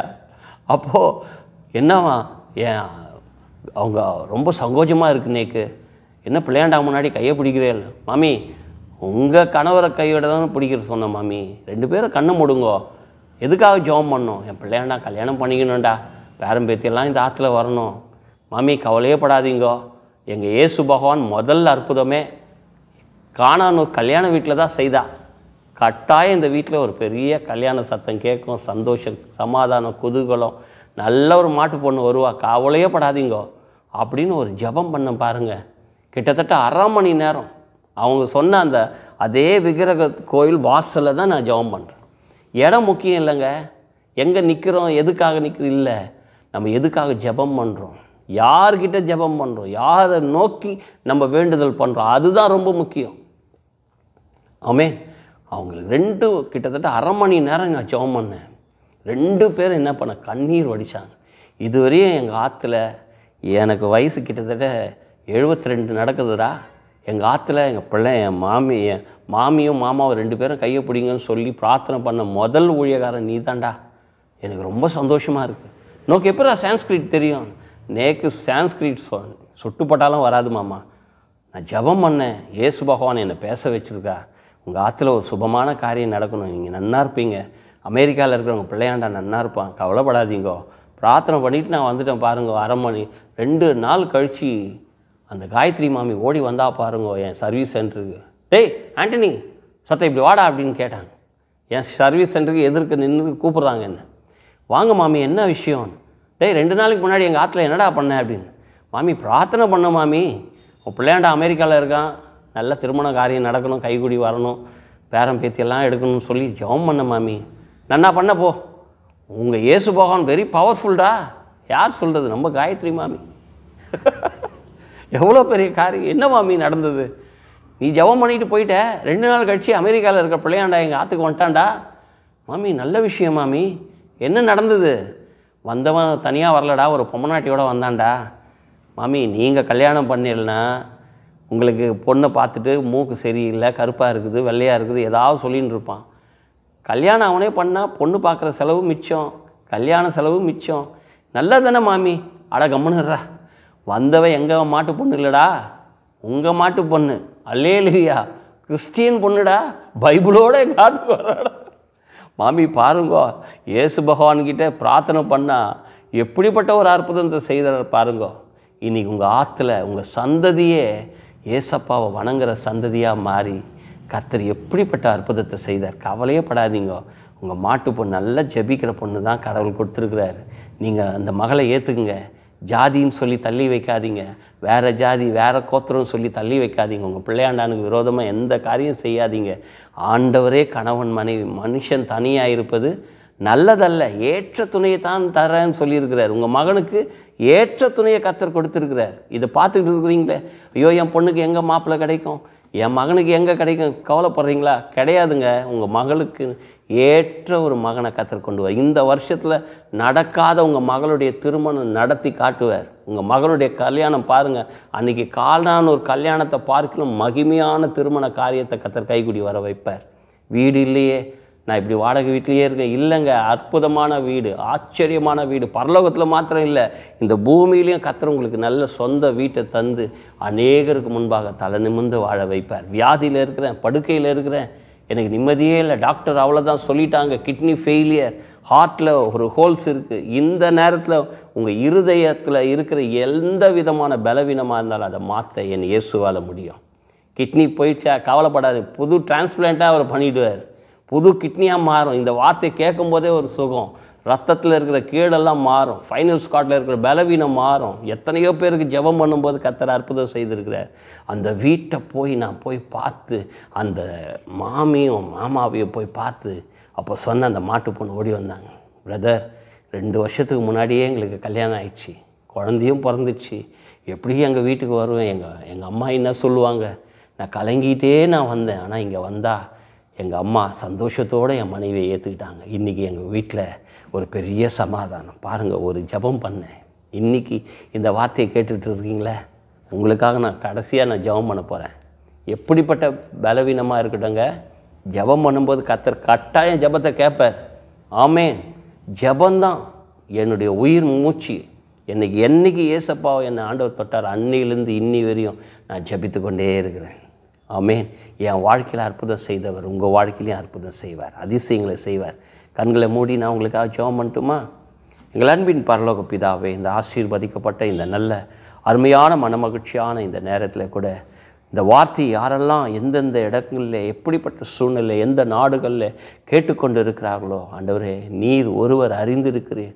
ஆண்டவரே, நாசியில் சுவாசமுள்ள மனிதனை நம்பாதே, நம்புவதற்கு அவன் எம்மாத்திரம் என்று சொல்லியிருக்கிறீரே. ஆண்டவரே, எத்தனையோ மனுஷனை நம்பி மோசம் போயிருக்கலாம், கண்ணீரோடு இந்த வார்த்தையை கேட்டுக்கொண்டு இருக்கலாம். கர்த்தர் நீர் அழாதே என்று சொல்லி அன்று நாயின் விதவையை பார்த்து சொன்னீரே, அழாதே என்றது சொன்னது மாத்திரம் அல்ல, அந்த மகனை உயிரோடு எழுப்பின கர்த்தர் இப்பொழுதே ஆண்டவரே அப்பா, போதை பழக்க வழக்கத்தில் என் பிள்ளைகள் இப்படிப்பட்ட சூழ்நிலையில் இருக்கிறார்களே, என் பிள்ளைகளுடைய எதிர்காலம் என்னமாயிருக்கும் என்று எத்தனையோ தாய் தகப்பன் கண்ணீர் வடித்து கொண்டு இருக்கிறாங்கப்பா. கர்த்தர் இப்பொழுது அந்த பிள்ளைகளை தொடுவீராக, போதை பழக்க வழக்கங்கள் மாறுவதாக, சுகமுண்டாவதாக, அற்புதம் நடப்பதாக. ஆண்டவரே, மனுஷனாலே கூடாதது தான் என் தேவனாலே எல்லாம் கூடும் அப்பா. அற்புதத்தினாலும் அடையாளத்தினாலும் நீர் இப்பொழுதே இறங்குவீராக. கிட்னி பலவீனங்கள் மாறுவதாக, இருதய வாழ்வில் இருக்கிற பலவீனங்கள் மாறட்டும், இரத்தத்தில் இருக்கிற கேடுகள் மாறுவதாக, கண்களில் இருக்கிற பலவீனங்கள் மாறுவதாக, எலும்புகளுக்குள்ளே, நரம்புக்குள்ளே, சதைக்குள்ளே, இரத்தத்துக்குள்ளே, ஆவியிலே, ஆத்துமாவிலே, சரீரங்களே ஒரு விடுதலை இப்பொழுதே கட்டளையிடுகிறேன் அப்பா. பிரிந்து போன பிள்ளைகள் இயேசுவின் நாமத்தாலே வீட்டை விட்டு ஓடிப்போன பிள்ளைகள் மீண்டுமாய் வருவார்களாக. பிரிந்த குடும்பங்கள் இணைவார்களாக. கட்ட முடியாத வீடுகள் கட்டி எழுப்பப்படுவதாக. தொழிலில் இருக்கிற நஷ்டங்கள் மாறுவதாக, சுகமுண்டாவதாக, வியாபாரத்தில் ஒரு செழிப்பு உண்டாகட்டும். ஆண்டவரே, கர்த்தரை நம்புகிறவனை செழிப்பான் என்று சொல்லியிருக்கிறீரே, உம்மை நம்புகிற பிள்ளைகளை நீ செழிக்க வைப்பீராக.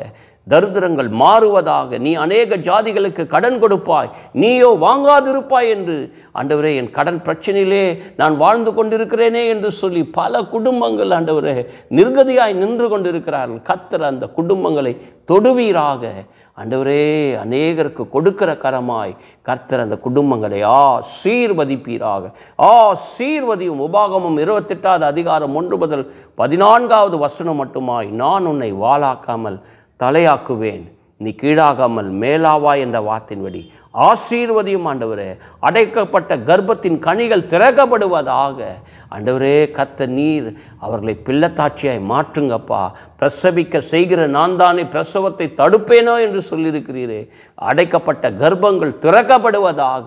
ஆண்டவரே, நல்ல பிள்ளைகளை பெற்றெடுக்க ஒரு நல்ல ஆசீர்வதிக்கப்பட்ட ஒரு தாயாய் ஆசீர்வதியும் ஆண்டவரே. இந்த சத்தத்தை கேட்டுக்கொண்டு இருக்கிற என் அன்பு தங்கச்சி, ஆண்டவரே, என் வாழ்க்கையில் எல்லாம் முடிஞ்சிடுச்சின்னு சொல்லி மரணத்துக்கு நேராய் போய் கொண்டிருக்கிற உன்னை கர்த்தர் சந்திக்கிறார்.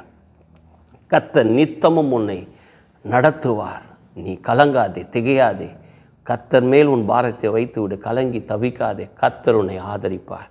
என்னை ஆதரித்தவர், என்னை ஆசீர்வதித்தவர், என் தலையை நிமிர பண்ணினவர் இன்று உங்களை கர்த்தர் சந்திக்கிறார். கர்த்தர் உங்களை ஆசீர்வதிப்பார். May God bless you. கர்த்தர் உங்கள் ஒவ்வொருவரையும் பெயர் பெயராய் ஆசீர்வதிப்பாராக. ஆமேன், ஆமேன். God bless you. அன்பான கிரைஸ்ட் காலிங் டிவி நேயர்களே, இப்பொழுது நமது ஆவியானவரின் ஏவுதலின்படி ஒரு ஜெப கோபுரம், அதாவது கிரைஸ்ட் காலிங் பிரேயர் ஹவுஸ் நிறுவ பிரயாசப்பட்டு கொண்டிருக்கிறோம். ஆத்தும தாகமும் ஆண்டவரின் தரிசனமும் உள்ளோர் எங்களோடு இணைந்து கரம் கோர்த்து இந்த கிரைஸ்ட் காலிங் டிவி ஜெப வீட்டை கட்டி எழுப்பலாம். வேதம் சொல்லுகிறபடி, அவனவன் விசனமாயும் அல்ல, கட்டாயமாயும் அல்ல, உற்சாகமாய் கொடுக்கிறவனிடத்தில் தேவன் பிரியமாயிருக்கிறார் என்கிற வார்த்தையின்படி பாரமுள்ளவர்கள் எங்களுக்காக உதவ முன்வாருங்கள். மேலும் விவரங்களுக்கு எங்களை தொடர்பு கொள்ளுங்கள். தொடர்புக்கு 7677759029. வாருங்கள், நாம் இணைந்து தேவனுடைய ராஜ்யத்தை கட்டுவோம்.